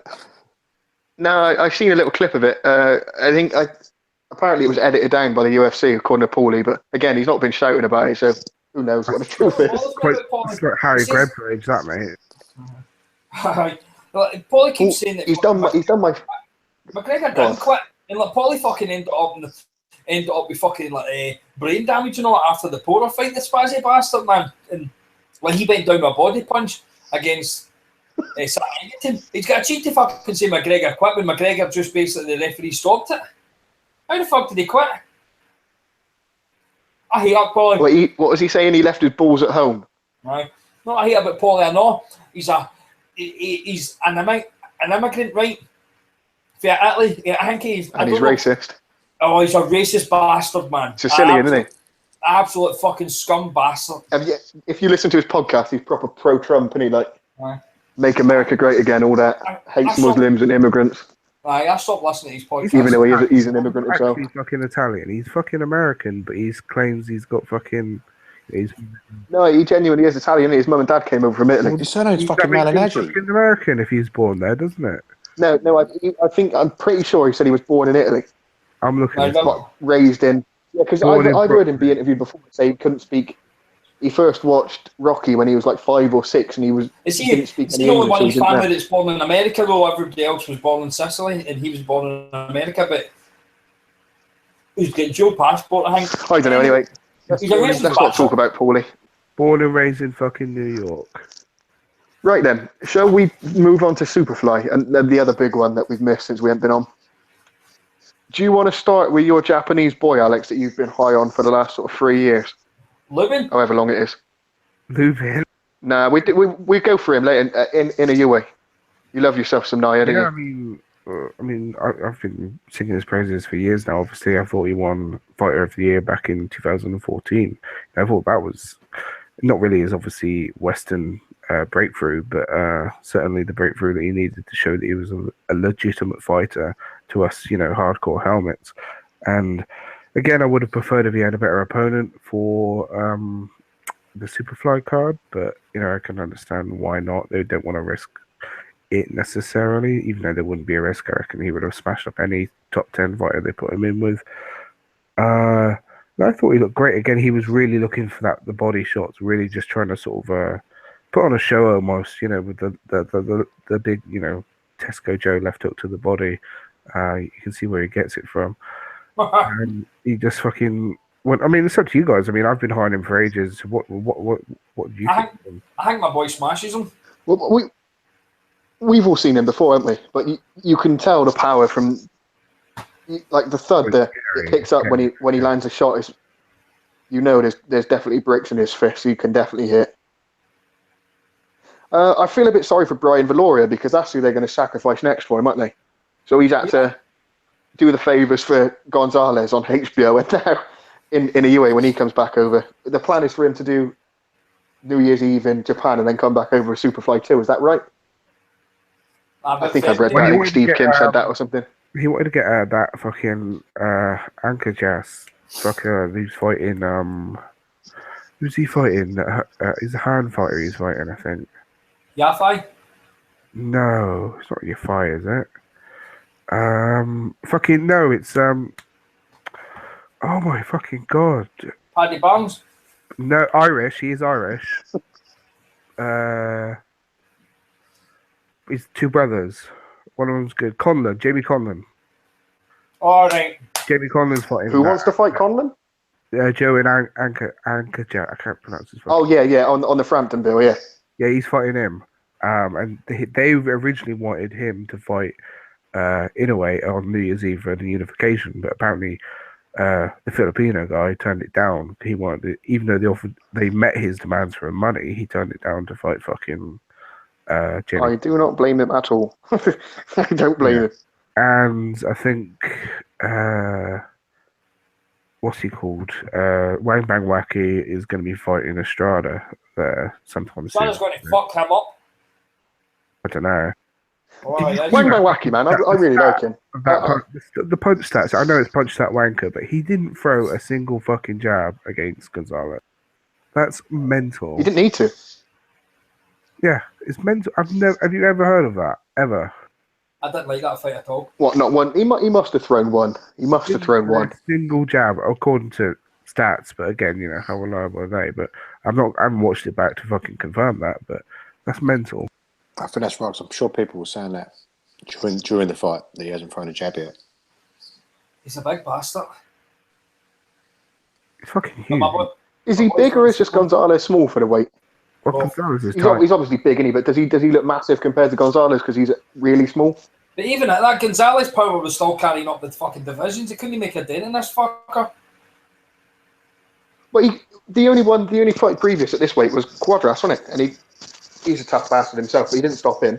I hate Quadras. And he mashed Quadras' face up. Well, both of them was fucked.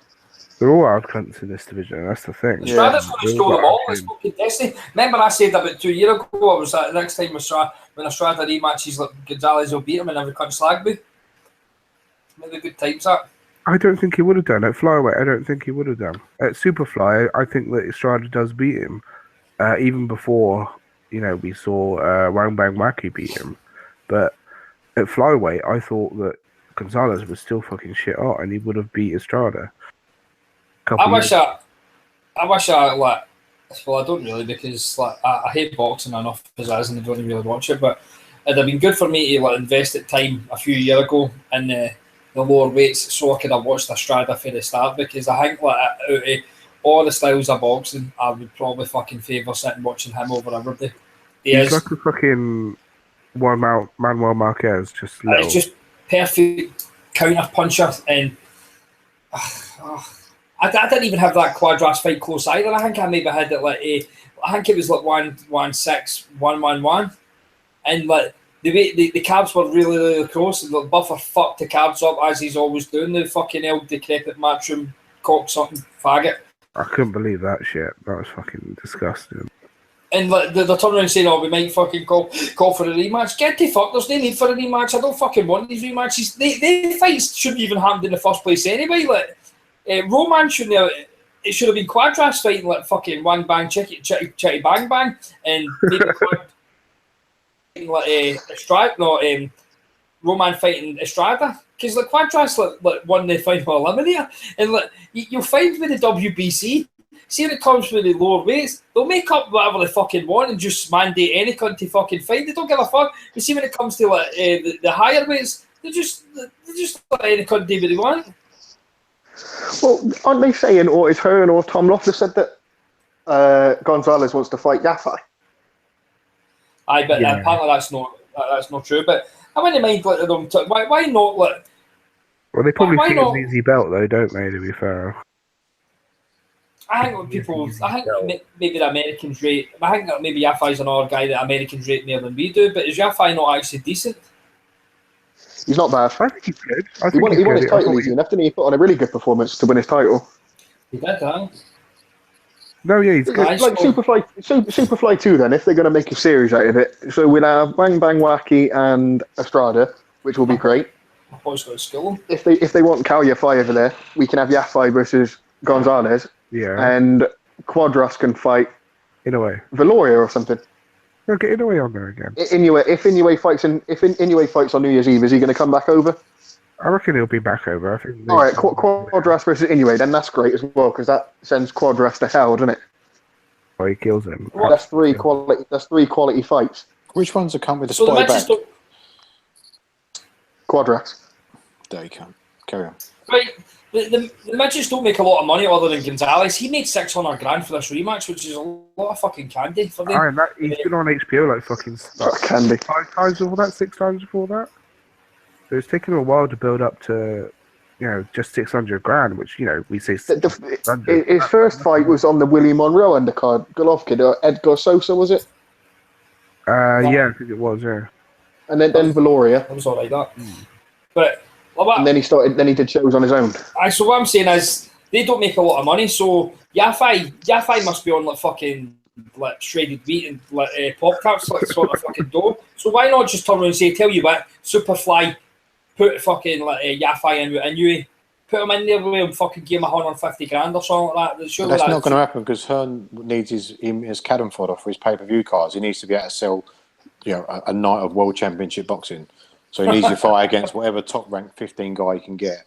Yeah. Just so he can sell that. He's not chucking your fight in with Estrada, Quadras, or fucking Wang Bang Wacky. I don't know. I think they might risk it with Gonzalez now because you know what Hearn's like. He don't really know what's going on, does he? He'll see that he's got beat twice, brutally knocked out. I think, fuck it. If we can win that, then he will fight again. We can dine out on that. I didn't like the first fight. I think I said to you guys at the time that it reminded me of Perez against that fucking... Who's a geezer who turned into a vegetable? What's his name? Salamov, yeah. Yeah, the way the punches were just... You could hear the noise of the punches and it was like, this cunt's getting hurt. And I didn't like the first fight towards the end. It was starting to get uncomfortable. I certainly didn't like the second fight either. But, as Brian says, 600 grams, a lot of candy out in fucking... Where's he from? Nicaragua or some shit? Yeah. So, yeah, if he can go and do a bit of a world tour now, I wouldn't be surprised if he's available for Hearn, but I'd be surprised if Hearn put your fight in with Gonzalez. That's what I want, just attack guys fighting each other. It's so simple. I'll maybe start watching boxing again because I've wrote down about fucking many fights have I wrote down. Brian, would you be adverse to if Gonzalez sits out for a little while, recuperates, and then fights the winner or fights Estrada, whether he beats Wang Bang Wacky or not? Because I remember you saying to me, I hadn't watched it at the time, but I went back and watched it, and your description was pretty right. About when you just stick the tip in. That's what you described watching Gonzalez and Estrada like. It's one of my favourite fucking fights. It's just great. I had it closer than everybody else. I had it like 7-5 to like Gonzalez, but it was fucking dynamite. It was just two totally different styles, and it meshed right well. I think that's pretty much like 8-4, 7-5. I think that's pretty much how everyone had it because that is known as like Gonzalez's toughest fight, isn't it, Alex? Well, not anymore. For a long time, anyway.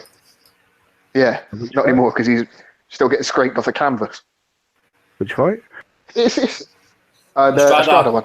Gonzalez. Oh yeah. Fucking hell, that fight was insane. And it's a bit sad to see like the legends go out like that. I tell you that I didn't enjoy that fight. Like I tweeted that at the time. I got fucking good traffic there. All the hipsters fucking jumped and tap it. I don't like. There's nothing fucking good about seeing a guy that good look good out that way. Like, it's no nice seeing some cunt get knocked out. Like, and you know what I'm like. I like seeing people just absolutely fucking obliterated and getting oxygen on them and all that. Like, oh, he's in a right bad. Mine when Kevin Mitchell get fucking smashed, man. Like, Barroso, was it Barroso? They had the fucking oxygen mask. I was like, look at him! Look at him! The jab.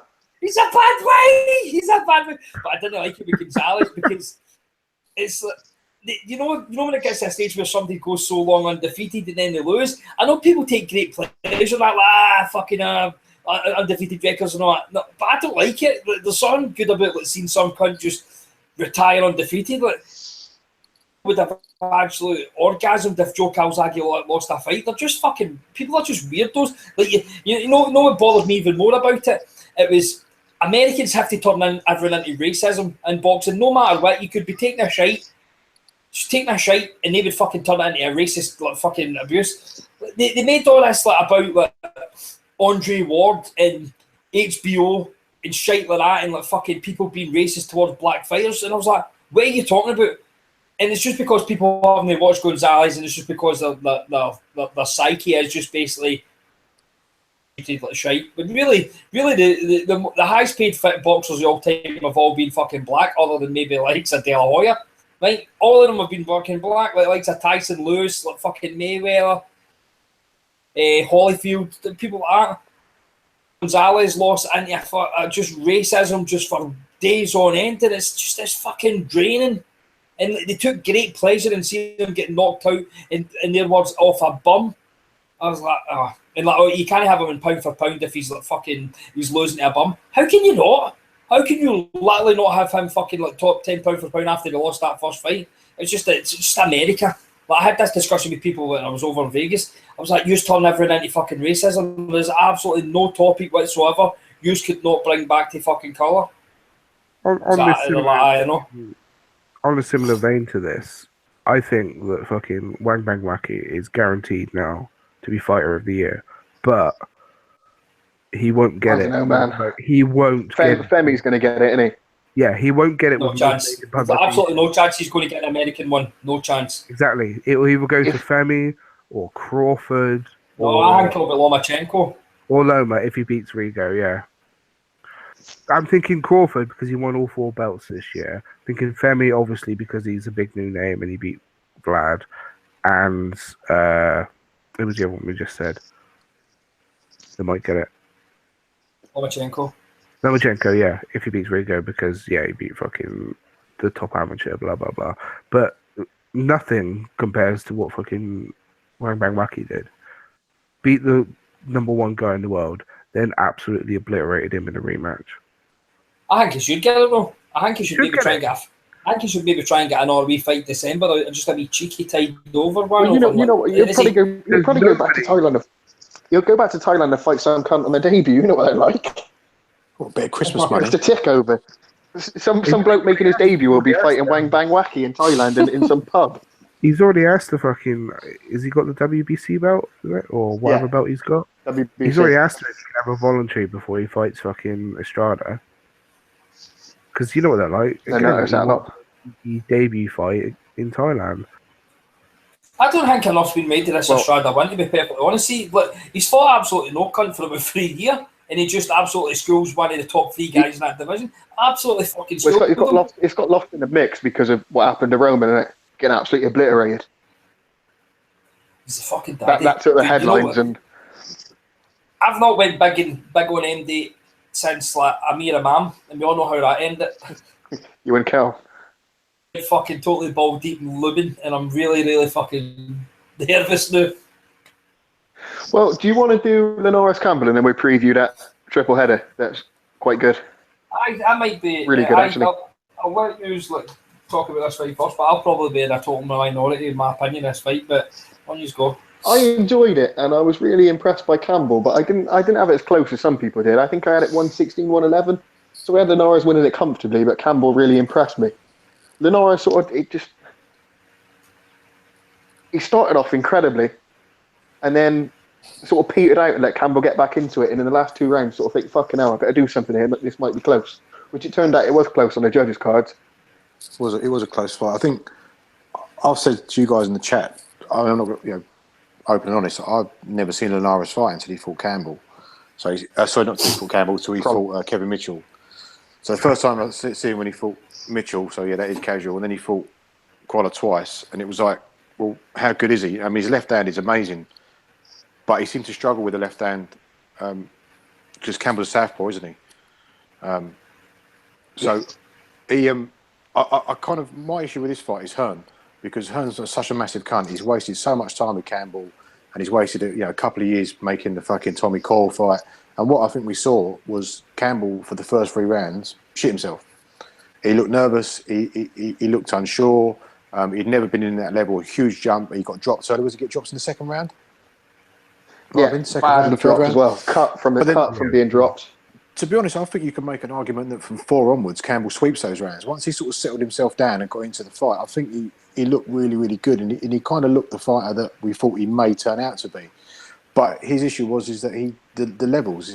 Boxing's about levels. You can't jump from British level to world level, and Linares he's not a pound for pound, regardless of what Hearn says. He's a very good fighter, and that left hand of his is incredible. But it's incredible against an orthodox fighter like Crolla, who's a come forward fighter. But against a southpaw like Campbell, he couldn't get that left hand off. He couldn't turn that jab into the left hook. Couldn't really turn it into the body work. I do think there's you could say that I wouldn't argue with anyone if they said Campbell swept it from 4 onwards. I don't think he did, and I think Linares just nicked it. But it was a really close fight. But I think Hearn's done Campbell a massive disservice. I think he could beat Linares if he had been a bit better schooled leading up to that fight. I think you're getting a bit guilty of giving Campbell range just because he didn't do as bad as how he started. No, I mean he didn't. No way did he sweep. No, I'm just saying. I was really impressed by him. I expected him to get battered, and he did come on strong. After he got dropped in the second round, I thought, right, this is only a matter of time. Yeah, but it wasn't even. But he came on strong, and he did well. He was competitive, but I don't think it was nip and tuck like you say. I think it was close. And like I think relying on a knockdown for Linares to get the win, not at all. No, and I disagree with you saying I don't think he's pound for pound top 10, but he's got pound for pound talent.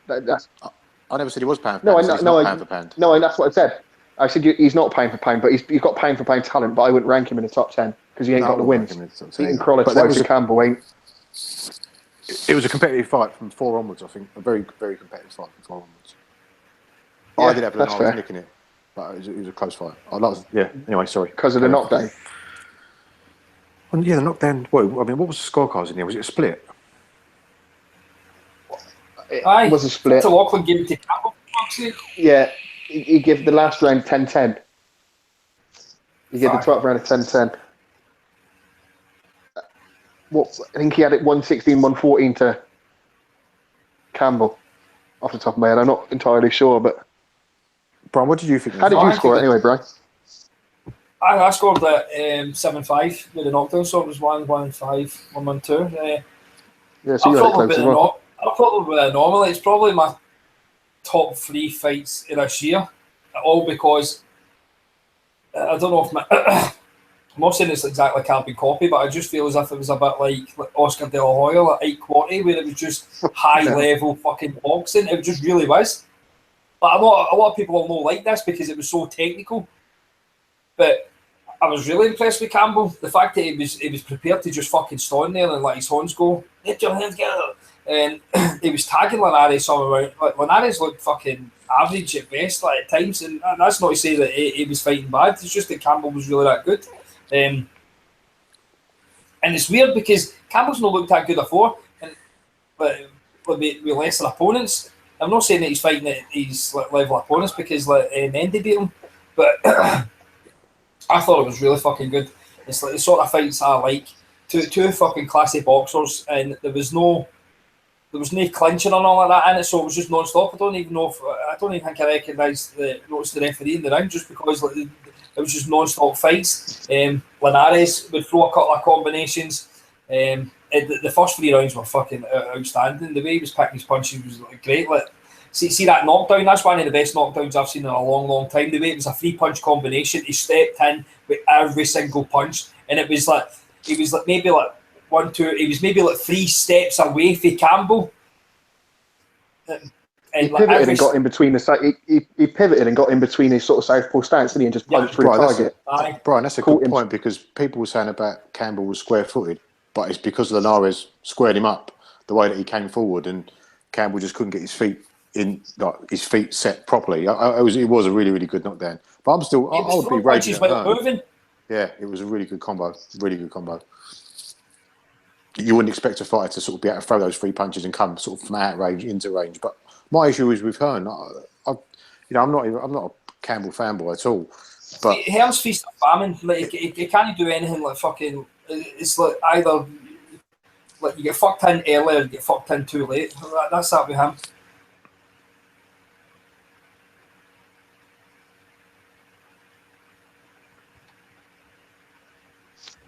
Are you done, Bri?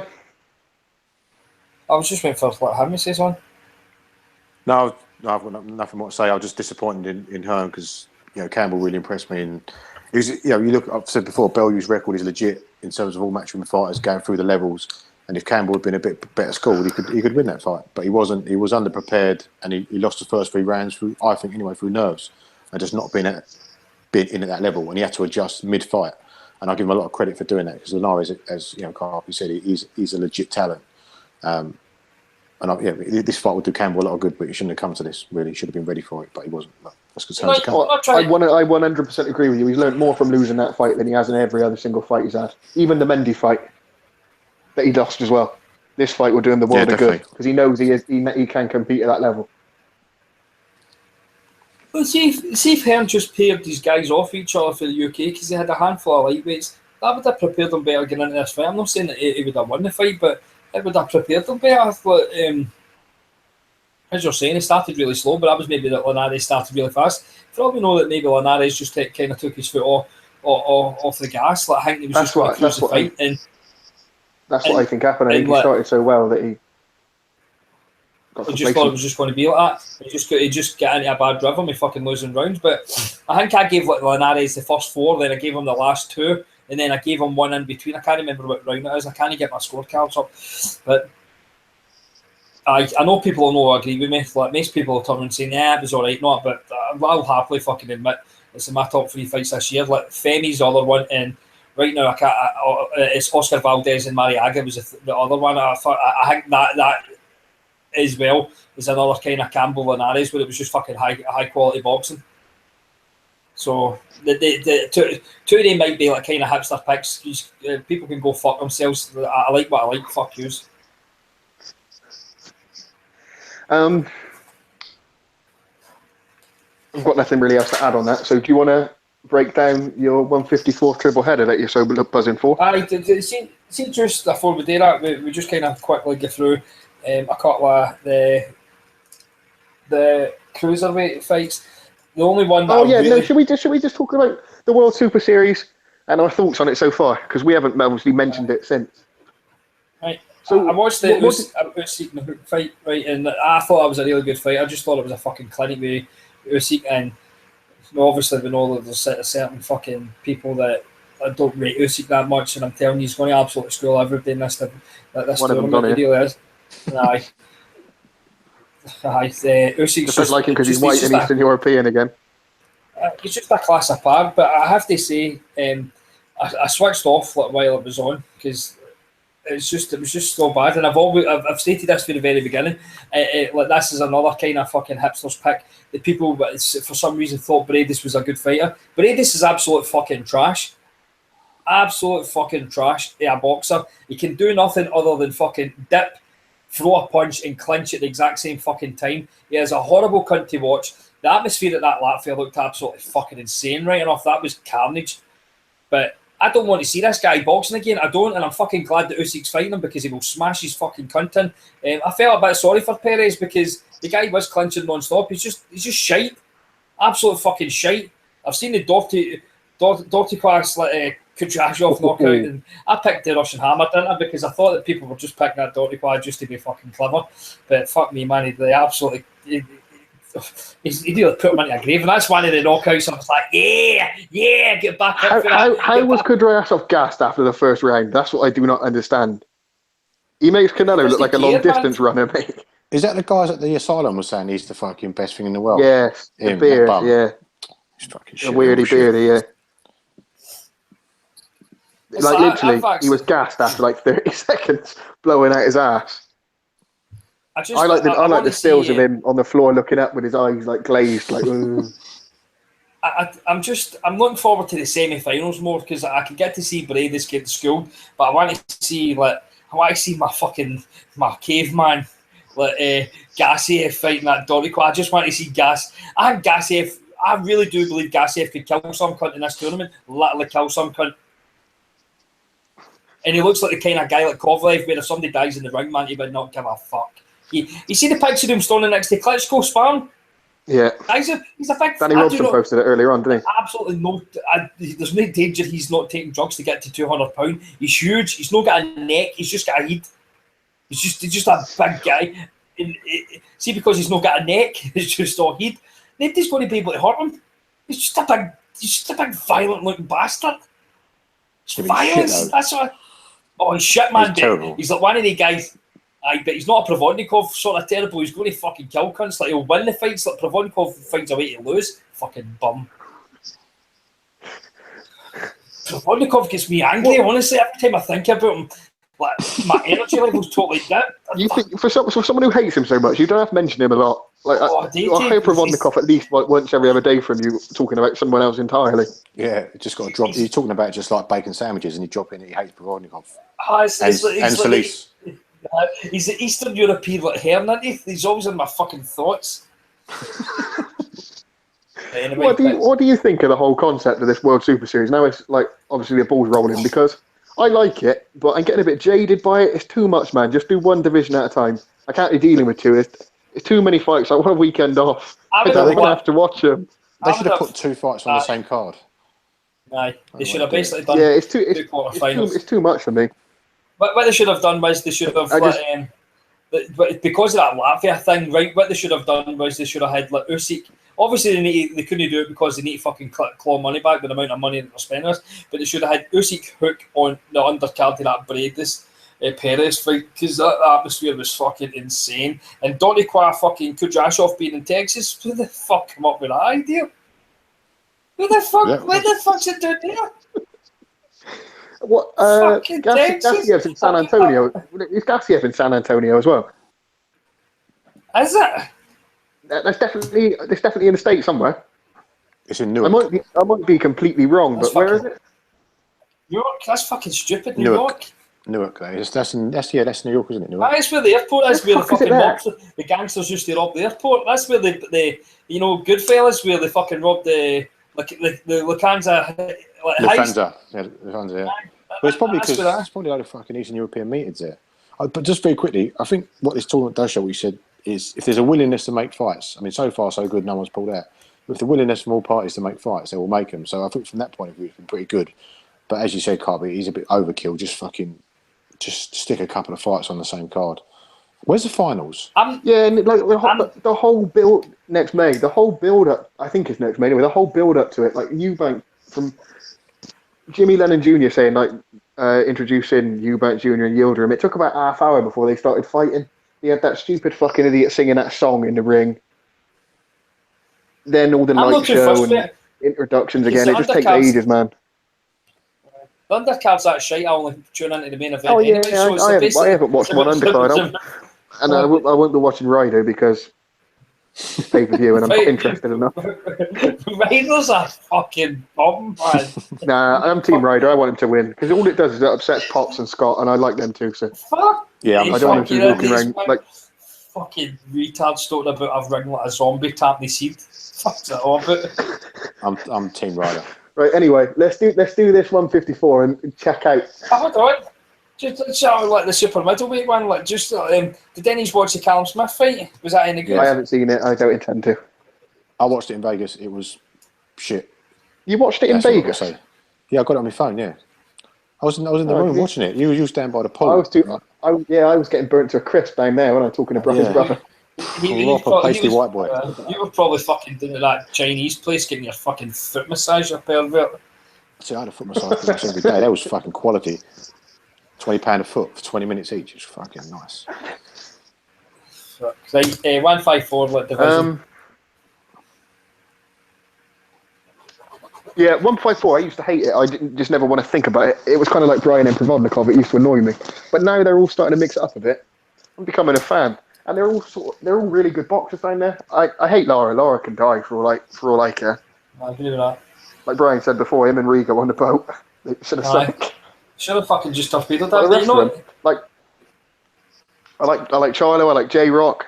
Like Jared Hurd. You're a big fan of Lubin. I'm not as sold on him as you are, but we'll wait and see because that would be brilliant. He's kind of fucked his career by signing with Little Wayne, Cash Money Sports or whatever it's called, Young Money Sports. Is that who he's with? Yeah, he signed with Little Wayne, yeah. Fucking Lil Wayne, respect. I don't think he cares about his career at all. Because he signed with Mike Tyson before. He was with Mike Tyson Promotions now. No, he signed Cash Money, now Little Money or whatever the fuck it's called, Promotions. No, I just don't think there was a reason why there was a reason why he signed with Mike Tyson. Like, it was something to do with money, wasn't it? They sort of, yeah, I know. It was just basically he was that fucking highly rated prospect, and he thought he was going to go to the Olympics, but because he's such a poor background, he fucking just turned pro early just to kind of fucking support his mom, that, which is noble. Team Lubin. But yeah, Steve Kim said on one of his pods it was a cash advance or something.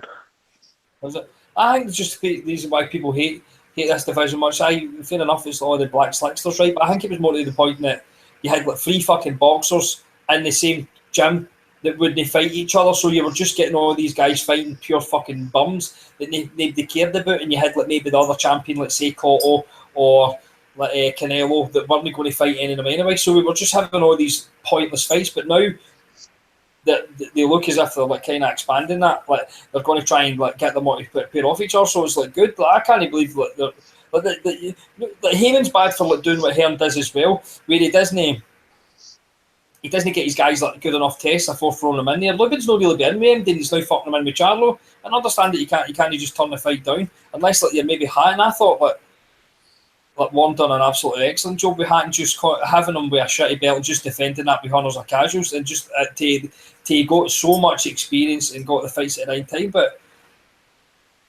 I'm fucking like who's Hurt fighting Trout? Yeah.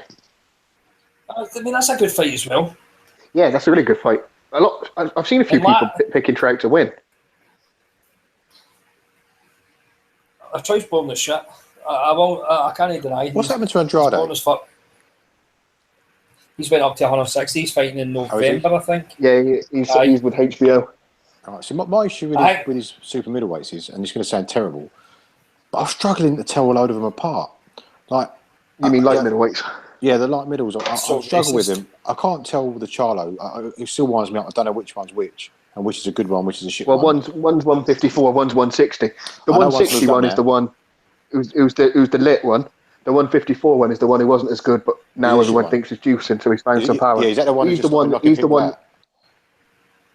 that beat J-Rock, like put him down with a jab, and then the sweetest uppercut you'll ever see. Oh, right, okay. Because he got back up from it, so it can't be knockout. Because I've seen them all fight before. I've seen Hurd fight, I've seen Lubin fight, I've seen the Charlos fight, but I just can't remember any of them, and it's terrible. And so I'm looking forward to this fight, so I can sit down and watch it properly. You'd like both the Charlos because they're like heels, mate. They like. What was it? He knocked out J-Rock and was shouting, sleep. Yeah, I saw that, folks. I thought he was shouting. And the other one's a prick as well. But yeah, what it is, Matt Hardy. Yeah, like Matt Hardy, but I just can't, like, I just want the penny to drop and me to sort of latch onto one of them, but I can't, because I don't know, there's something about them, they all seem to merge into one. They're like those fucking Eastern European pricks in the cruiserweight division. Well, this was my problem with them before they, like Brian said, but when it was the three of them with Ronnie Shields, it was Ronnie Shields, wasn't it? Aye. Yeah, when the three of them was Ronnie Shields, it was just it was like the same fighter times 3 times, and the other one, the other belt, they just wouldn't fight each other because they was all with Heyman. So you'd have 3 fighters all fighting it identically, all look the same, or 2 of them look the same, and the other one would just bore you to tears, fighting absolute bums. But now, like Brian said, 2 of them still with him. One's fucked off the other way and gone up a weight. It's just a good division again. They're all talented as well. They're not all the same fighters anymore. There's like J-Rock. I can't put into word. I'm not getting my words out properly. But it's a really exciting division now. Whereas before it was shit. It was just the same fighter times 6 or 7 times, like you say, Macho. But now it's different to that. There's a bit of diversity in there. They're all black, so they all. I'm not going to say they all look the same because. Well, I just did say that, but that's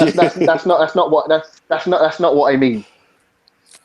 Well, that is exactly what you mean, isn't it? That's terrible what you just said. That's like saying Liam Williams and Liam Smith were exactly the same. Well, I'm Chinese and we all look the same. Is that you, Daniel Lim? Yeah, wearing them white trousers. Look, the good thing about the Lubin fight is it's under the WBC, so that means that Charlo will be clean unless he's like doing some mad micro dosing. Gabe Montoya said this. He said that even though they're on this clean boxing program, it doesn't mean they're being tested. It just means they've signed up to be tested. It's something like there's 90 odd that's signed up for it, and only 20 of them have been tested, or only 20% have been tested. So just because you're on it, don't mean you're clean. Unless you sign to fight Wilder, then you probably ain't getting tested. Well, the thing is, though, Gabe loves these fucking drug conspiracies unless it's like some cunt in California that he's close to where he fucking just totally blanks at them. Fucking mad. Yeah. True. So what's your predictions for the weekend then? Is it this weekend, aye? Yes, this weekend. Oh, sweet as. I'm not too impressed with Hurd. I think he is hiding glass. Like, he does look it just looks a bit clumsy, and I don't think he takes a fucking punch that well. So, who's he fighting? That Trout? Yeah, Trout. No doubt. You know what? I want Hurd to win because he's a younger guy, and I could see him like maybe fight fucking like Charlo or Lubin or all that. So I'm going to go with Hurd. I don't even know who the guy is Lara's fighting, but see if Lara fought... No, I ain't got a clue either. I'd just be lying if I said I did. But J-Rock's trainer was on the Boxing Voice, not the Boxing Voice. What's the one with... The Rad? Yeah, he was on there, and he said that Ghost was pretty good. But he didn't expect him to win. He said it'd be like 7-5 to Lara. So if we just go with his prediction and say Lara... He's got a nice looking record. Who's he fought? Because I haven't even looked at it. He's 20-0 or something, isn't he? 19-0, something like that. I don't know. I haven't done a box rec special on this yet. I wish Lara fought like for 12 rounds away fights for 6, because then he would be an absolute fucking demon. Because see the first like kind of 6-7 rounds against Canelo, that was decent boxing, and he was the aggressor. He was like fucking behind his jab. He was like pushing Canelo back, and then he just all of a sudden just went running. I was like, I don't want to watch him again. He's boring as fuck. But I'm picking Lara because I know nothing about him, and I'm picking Lubin. I'm picking my boy Lubin. Lubin reminds me a bit like Errol Spence, where he's quite aggressive and he goes to the body, and I fucking love me some body punches. Body punches! It's going to be a tough fight, but this Charlo is the one that doesn't punch well, and he can be a bit of a born cunt. I know this is the one that knocked out fucking Harrison, wasn't it? His last time around. But I'm going for Lubin. I'm going for Lubin points, and then he's going to fucking carry it. And then eventually in a couple of years' time, it's going to be Spence versus Lubin. It's going to be the super fight. That's going to be in the undercard, the fucking Josh Taylor versus like Mikey Garcia, or at the Raiders Stadium in LA. It's going to be so fucking sweet. What are you on about? Well, it's going to be like Lubin versus like Errol Spence, like a mega fight in a couple of years' time on the undercard. Josh Taylor versus Mikey Garcia. It's a fact. And that's a wrap. We done? I think we've covered plenty. Let me get that Should we do Matchroom USA? Aye. Hell's a cunt. His first card's actually not that bad. Who's on it? What, fucking White fighting a bum again? It's Jacobs and Arias, and that Arias is pretty decent. And he's got Big Baby Miller versus Marius Wack. Marius Wack is both of them. I mean, neither of them. Wack's shite. Go on. Yeah, I know, but Miller's on the up, isn't he? So you don't really know. It's a good test for him. I mean, is it a step up? Yeah, it probably is. So it's a good first two fights. It's not setting the world alight, but why can't Miller fight decent? Why? Exactly. Well, I don't understand. Because nobody wants to fight White, mate. They're all scared of him. Chat. I'm telling you, it's just like your football team. When your team's shit and there's a player injured, and that player who's injured becomes better when they're on the fucking sideline. He's doing it. I'm telling you, this must be deliberate, because he just puts White's name out there against every cunt, and then says every cunt's scared of him. How can all these fighters not want to fight? Why can't he just make Miller v White? Not that I think White's any fucking great shakes or anything, but I just don't understand what the fuck's going on with Dylan White. I don't understand why he just can't make that fight. Why not? Why not just make it and put that on the card? No idea. Dylan White's only fought once. He's probably trying to build Miller up to bring him over for Femi, isn't he? Yeah, probably. Or bring Femi over for Miller. Introduce Femi over there to a US audience who's already familiar with the heavyweight.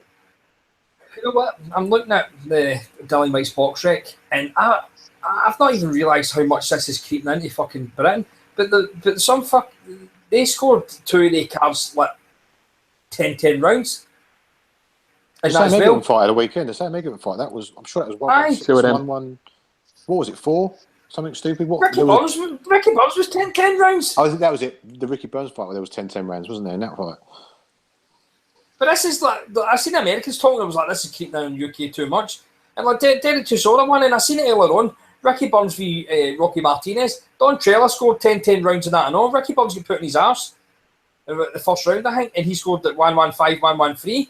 So, like, this is epidemic in the UK. This is fucking fraud. Basically, fraud's like constantly scoring 10 rounds. But his record's so bad. Who didn't what? Yeah. Yeah, I mean, you see what Hearn's trying to do. He just wants to, if he can, get him a world title fight, and then do the Femi rematch. But White is a boxer he's made his career off. Like Hearn saying the other day in an interview, people don't want to fight Dylan White because he's a handful at press conferences. I mean, what the fuck is he going on about? I can't fight Dylan White because he might say something to me at a fucking press conference. I mean, what a load of bollocks! And he's literally going to talk himself into. I'm convinced that because every time Dylan White fights, he looks terrible. And the more he doesn't fight, the more you think in your head, he's half decent. His next fight will probably be a title fight. Either do it against, Parker, or get him against Wilder, and he's just going to try and just fucking roll the dice and hope he wins, and therefore he can do the Femi one. But I just don't, this guy's fought no one. He's made his career off a left hook against fucking AJ, and he still got blasted out in 7 rounds. And obviously the majority of people thought he lost a Chisora fight, and that's a well over the hill Chisora. And now he's demanding world title fights. And he wants £1 million for the rematch against Chisora. And he wants God knows how many millions to fight Wilder. He's fucking winding me up. It's fucking really annoying me. Just fight some cunt. Dave Allen. I know. What did it take? It took 11 rounds to get Lewinson out, was it? 10, 11 rounds to get the job done? 10 rounds. It's fucking... And now he's saying that he's the most feared... They're making him out to be the most feared heavyweight in the world. That's how Joe Joyce will smash Lewison, and then it will show Dillian White for what he actually is. When is that fight? Do we know? December? No, I can't remember. Not a clue. Is that Me and Brian and I are friends with Joe Joyce. Is it because I saw him in Vegas? It's at the Indigo at O2, the small one. If you're friends with Joe Joyce, I'm it's a 20th of this month. Is it? Alright. Me and Joe Joyce are pals, mate. We sat down at a Popeyes together. It's brilliant. Had a great time. I'm not fucking weirdo bastard. What, Joe Joyce? I didn't want his picture taken in. Nah, he didn't like that at all. He's massive fella. He's a big old unit in. He's lucky he didn't get a fucking scab on the other side of his face where he's fucking the cheek was just fucking dry as fuck. I'd have glassed him if there was any there. Like stupid dick. But, yeah, scary looking unit. I don't think it's a bad thing here going to America because we'll finally get to like push on to the Americans what we have to deal with all the time, and they've got a shorter fuse than us. Like there was only Hearn fucking tricked people for so long over here, but they've got a short fuse. See, once he starts putting on pure snidey cards, he'll turn on them already, and we already know that America's racist as fuck. So see, as soon as Eddie starts with his push, which he's already doing, try to rub up the belly the wrong way, same promoters on the doing their job right. Americans don't like Brian. I got a theory on this. You know, in World War II, when the Germans, when they opened at the Eastern Front and then they got greedy, that's when they started going downhill, innit? When they was fighting wars on two sides. Now Hearn is fighting a war in America as well with DeBella and that. Frank can take him here, and Heyman can take him from that side, and we can fuck him off. We'll get rid of him. The resistance will be on both sides of the Atlantic now, not just our side. True. But then we could basically be fucking left with Frank Warren, which is even worse. We're just fucked. Yeah. But it's like I think it'll be a good thing. We should just pack it in. Aye, like see, America, American boxing make their money through TV. They don't make it through ticket sales, so he can do whatever he wants with the ticket sales. That's not how he generates his dough.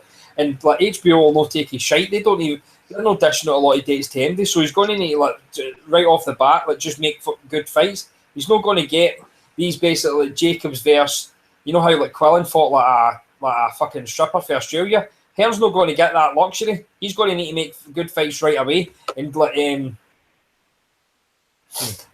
you know how Hearn turned around and says, I basically built my stable around getting Harrison a pay-per-view fight with Hay. Well, this is what he's going to need to do with Jacobs. Right away, he's going to need to make a good fucking fist of this so other people come him. So I think he'll probably do maybe a better job in America than he'll do in the UK. Is there if he wants to succeed. He said, didn't he, that he's got loads of fighters rigging him up because now he's got the HBO because what's in their top ranks with ESPN? Right, yeah. So there's space there. Is there a chance that some of the Heyman guys that none of those cunts are fighting.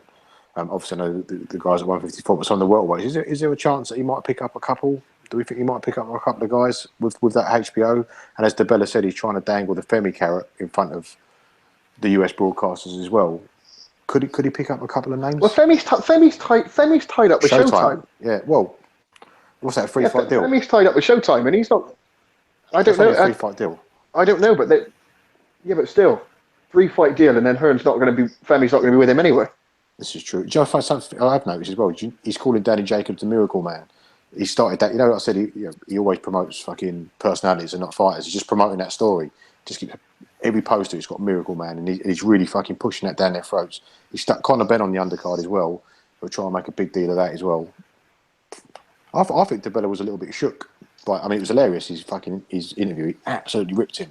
But just reading it looked to me like a geezer that was a little bit concerned. Hearn likes to get a reaction out of people, but at the same time, DeBella does this with everybody, so it's not as if he's making a special case for Hearn. He's destroyed a lot of people the way he is, and like DeBella's not fucking stupid. Like the guy was educated in Harvard. He was the HBO executive and all that. He isn't fucking stupid. And I know the money's drying up with Heyman, but they've still got the Showtime dates. They've still got all these boxers under contract. He's still got the 147 division, 154. The 126. He's still got all these boxers. So, who's Mikey Garcia promoted by? No one. Nobody. So could he? He's a free agent. I thought he was a free agent. I mean, he doesn't want to be tied down to anyone. He won't sign to fight. He wouldn't sign to fight Cotter. As mad as that sounds, him to go to 154 to fight Cotter, he wouldn't sign that because Golden Boy wanted 3 options on him. And the 3 options, apparently, according to Steve Kim, would have been Linares back down to 135 if he could do it. Matisse and someone else. Are you guys getting money for promoting Steve Kim's fucking podcast? Because you mentioned it about 50 times each. I've never listened to it once. Is it any good? No, well, you get good info on there. Oh dear. I listen to wrestling. Basically, what I do is I listen to podcasts and I come on here and kid on its my own opinion. No, maybe you and me both. Credit, I wouldn't be shocked if he fucking pull some cunt out of the bag and makes a fist of it. What? HBO, they give you the list of people they'll see or they're happy to show, don't they? So they'll say, we'll televise Jacobs against him, or him. You go sort one of them out. So he can't fuck it up that bad. It's not like Sky when Sky will just let him put on anything. He can't. He won't be able to go on. Say if he gets Spence, for example, he won't be able to put Spence versus Sam Egington on because they'll be like, no way, not happening. When is it Jacobs fighting? Luis Arias. No, when? Huh? November the 11th. He was one of Floyd's. He was a TMT. He was a TMT fighter. Is Danny Jacobs from New York? Yeah. I think. Yes, it's from Brooklyn. I think they're doing it at the Nassau Coliseum in Long Island, is that? Yeah, they're doing it at the Nassau Coliseum, yeah. Yeah. I hate hearing that much. I wouldn't mind, I wouldn't mind hearing like fucking like the next couple of days. Jacobs has been diagnosed with cancer again, so he can't fight. Fuck's Hearn's total fucking hang up. That's pretty harsh, isn't it? Medical man, my ass. That's what it is. I think that's a good note to end it on. To be fair, I hope Danny Jacobs gets cancer, so he can't fight for Hearn. Do you know what? I actually want Hearn to sign all these PBC fighters that aren't getting any dates. I saw we get to see them fight. Yeah, like if he gets Spence, Thurman. I mean, I think it's partly Thurman's fault why he don't fight, but he's off in the power getting stoned. But if he got Spence and a few of the other ones that we all like, but we never get to see, like even Danny Garcia, just get Danny Garcia fighting regularly. I can put up with seeing his dad if he's fighting regularly. This is the thing. He's got HBO, which is he's got the dates for HBO, which means they've got the exposure there. They've also got the pay-per-view platform, and Hearn, we know he's a tight cunt, but we know he's got some dough as well. You know, it's not inconceivable that a Mikey Garcia could sign, just even if it's just a one-off fight. There's nothing to say that he couldn't do that. And if he can nick a couple of the Heyman lads who are just not fighting at all, you know, I tell you, he could do something. He could do something. Hearn's got an innate ability to wind people up the wrong way, and just completely piss them off. Yeah. And the Americans they less likely to work with each other than even Frank is with Eddie. Because you know, back in the Cold War, like when Oscar wouldn't do anything with Bob at all, anything. There were so many big fights they could have made with Manny, across with, I know this wasn't Oscar specifically, but with Floyd back then, like, and they just will not do business together with all that money. So Eddie coming in there, he's going to have a shock if he thinks he can just walk in and make deals, especially now, because like people like Oscar and Bob, they're going to think, I ain't fucking sending anyone over to you in the UK now if you're going to try and steal our thunder in the US as well. Yeah, there is that. So it could affect him here. But again, that's what DeBella was saying. That's not their world, is it? That's not Top Rank's world in New York, in Brooklyn. That's not Oscar's world.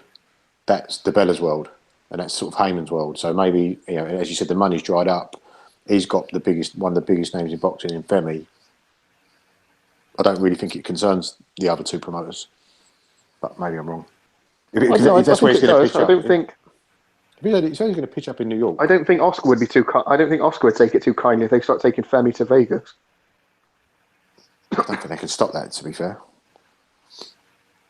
No, I know what you mean, but they're not going to. Oscar's not going to go, oh, well, it's not really our market, so not bothered about it. Yeah, what's Oscar got? Who's he got? Canelo. Outside of Canelo. Linares. Canelo's. Oscar's got quite a few. Oscar's Cotto's obviously retiring this year.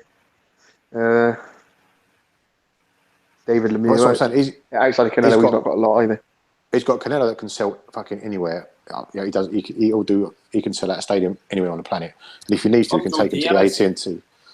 Oh, fuck him. He was on the undercard, wasn't he? Yeah. That was fucking gash. That was fucking terrible. But he can take him to the AT&T and bang out 90,000 if he wanted to. I just don't think Hearn steps on Oscar's toes. I think it's clearly DeBella's toes because he's going to New York and that's DeBella's stomping ground, isn't it? And Bob's going to be dead soon anyway, so he don't give a fuck. Hearn's going to be doing the thing he's done here. He's going to try and get the tribalism. You know what he's going to do? He's going to try and get fighters in a local market with a college or something. Yeah, he's going to get Conor Bennett at the frat Yankee Stadium. Yeah, you know what I mean. Like, you know what he's done with you know what he's done with football teams over here, where he sort of like tribalised it. Where Bellew was obviously a massive Everton fan anyway, but like the association is there. James De Gea with Arsenal, even the association was there before. Josh Wharton with Leeds. He'll do that sort of thing. He'll try and connect it to an NFL team or a college football team or a basketball team. And then see if he can do it that way. No, of course not, because they don't do that. And they don't do stuff like that, do they? Like, no, I know, but like none of the promoters over there do that. The only one they've done it with is Terence Crawford, and it's worked. Other than that, they just like what was it they do with like Heyman, for example? He'll take a fighter from Texas and Spence and just chuck him in the middle of nowhere. Just chuck him fighting in somewhere completely fucking random, like Idaho or some shit like that. But there's no thought process to it. They just what Heyman does is he's got all his fighters on a wall, throws a dart, he goes, right, Spence is fighting, and then throw a dart in it, it'll have a state like he's fighting in Alaska. That's the way they seem to work it, I think. Whereas Hearn will try and put some thought into it and get the banter juice flowing for the fans. Again, it's not a bad move. You tap into that college market, those thousands go out to watch college ball and college basketball. So if he can tap into that, which he probably will, it wouldn't shock me if he makes a bit of a fist of it. But saying that, it wouldn't shock me if the politics of it fucks him over as well. But as you said, the first card ain't bad. The first card ain't bad, and don't underestimate the spastic cunts from the UK that will travel, because in boxing, if you forget the big super shows that sell 80,000-90,000. We're only talking a few thousand that can make or break a show. So if you sell 8,000 tickets or 12,000 tickets, that can make a show, those extra 2, 3, 4,000. So don't underestimate the amount of cunts that he will get to travel out to these fights. So I know it's only Conor Bennett. You don't reckon he's going to have a UK contingent going to his shows to support Danny Jacobs, do you? I would like a Matchroom away day, if you know what I mean, like Matchroom FC on tour. I do think that. And again, I'm not talking it'll be thousands, but every ticket counts. Every extra 100 tickets you sell counts in boxing, especially at the gate, because we're not talking huge numbers. Well, what did Crolla Burns do? 10, 11,000? And it holds 20. Quite a few, yeah. If that gets another 2 or 3, that could be amazing. I would not be shocked if eventually you get that. He's doing it with Monte Carlo, isn't he? Come on, lads, come out for a fucking great weekend away at Monte Carlo. 2-night stay, bing, bang, bosh, in and out, bit of casino, couple of beers, nice few birds, nice view, and people going, yeah, I'm having that. I'll have that. I'll go and get a load of Charlie. I'll go out to Monte Carlo for a couple of days. I can large it off. Don't be shocked if you get spastics going, I'm going to go for 3 days in New York. To be fair, I'm one of those spastics because I've got sign off to go to a fight every year, and I'd probably go and see Femi or something if he fights abroad. people will do it. Right, is that us done? Just to finish off, Eddie Hearn's obviously tweeted what fucking beast talking about Dimitri Bivol, right? But I've scrolled down the comments because you always like to get a laugh. Eddie, when is McGregor versus Diaz 3 happening? Just make the fight already, for fuck's sake. This is the power of this man that cunts actually think that he's promoting fucking the likes of McGregor. Jesus fucking Christ. Do you want to apologise for your Jacobs comment, or oh dear fuck? I mean, I've loved it. Your Catholic guilt's going to get you tomorrow. Probably. I would just like to thank everybody for listening. Well, I don't think we'll be back next week, but what we're going to do is we're going to do a pod maybe every fucking couple of weeks of that, just so we don't get bored. There's plenty of boxing podcasts out there that does a weekly show, but I hate boxing that much. I'm struggling to basically. You don't understand how much work it is trying to do this every week. Yeah. No, honestly, I've still got the Oscar Valdez fight, the Gilberto Ramirez fucking fight in my Skybox, and I've still not watched it yet. And you know what I'll watch first? The Ramirez one. I'll watch the UFC card for the weekend before I fucking watch that. So is the UFC on this weekend? Oh, fuck knows, mate. Honestly, I fucking hate sport, man. I'm absolutely gasping for the Fitbit to get back. I'm really looking fucking forward to going to the Celtic game on Saturday. That's fucking international Fitbit sucks ass. It's fucking absolutely depressing. Boxing's absolutely garbage. I didn't even know the Lubin fight that was this weekend. Real hardcores don't watch boxing. We've established that now. You're only hardcore if you don't watch it. Only casuals watch boxing. The real fucking hardcores just force an opinion on people to make them think that you actually know what you're talking about. It's so annoying when you do that. When you literally not seen anything, you'll just copy what one of us has said in the WhatsApp chat and then say it on here, and everyone's like, "Oh, Brian, that's a great opinion, mate. Agree with you 100%." You know what? Do it all the time. You know what I actually do? I actually fucking watch a fight through Twitter and just see people's opinions round to round, and see at the end of it that I've not watched it. I'm probably it's like fucking. Well, you see me tweeting at the weekend. I was at a party, not even watching the boxing, saying this card's fucking shite. It's boring as fuck. I didn't even see it. But mate, boxing can be the greatest fucking sport in the world, right? But at times it can be absolutely awful and all. But we've had some really fucking good fights this year, like the Canelo Golovkin fight, being there live, just kind of reintroduced me. I fucking want to kind of watch really good fights. I've now got to the stage now. I'm not investing my time in either fighters that I don't fucking know or fights that I know is going to be shite. See the undercards here, Hearn's fights. Not why do I put myself through it? Because all I would be doing is being pissed off. Even Frank Warren's cards are garbage, I know. So I've got to the stage now where I'm taking a casual approach with it, where I will watch the main event and that's it. Because fucking, what is it? See, and then if I fight's good, I'll go back and we'll watch it. But fuck that, man. My life's shite enough without actually being fucking more raging about it. Right, but you're missing a key point. Me and Carby spoke about this in Vegas. When their undercards are shit, just being on Twitter or being in the chat, it makes it fun. That's the fun bit of it. I think is engaging with people that also think this is shit. And I find myself watching these undercards and not really watching them too much and just chatting to people on Twitter about how fucking shit it is. And it kind of helps you get through it. So you shouldn't not watch those fights because they're going to be shit, because you can enjoy raging with lots of other people and it's great fun. I had the Fury Parker fight on Periscope, and instead of watching the fight, I sat with a couple of guys on Periscope just abusing cunts, and it was hilarious. And we did no cunt watch the fucking fight. It was just a case of abusing cunts all the time. So, fuck boxing. Boxing's fucking cheap. I encourage every cunt to get into fucking UFC. Let's fucking take this over. Right, let's go. Every cunt. UFC's dying. Go fuck yourself, mate. We're taking over. We're not here to take part. We're here to fucking take over. And that is the gospel of the Lord, Conor McGregor, who basically fucking connected with more punches than anybody else against Mayweather.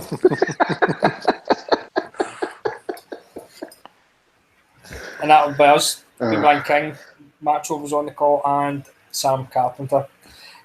Goodbye. Fuck Lily Allen. Let the people sing.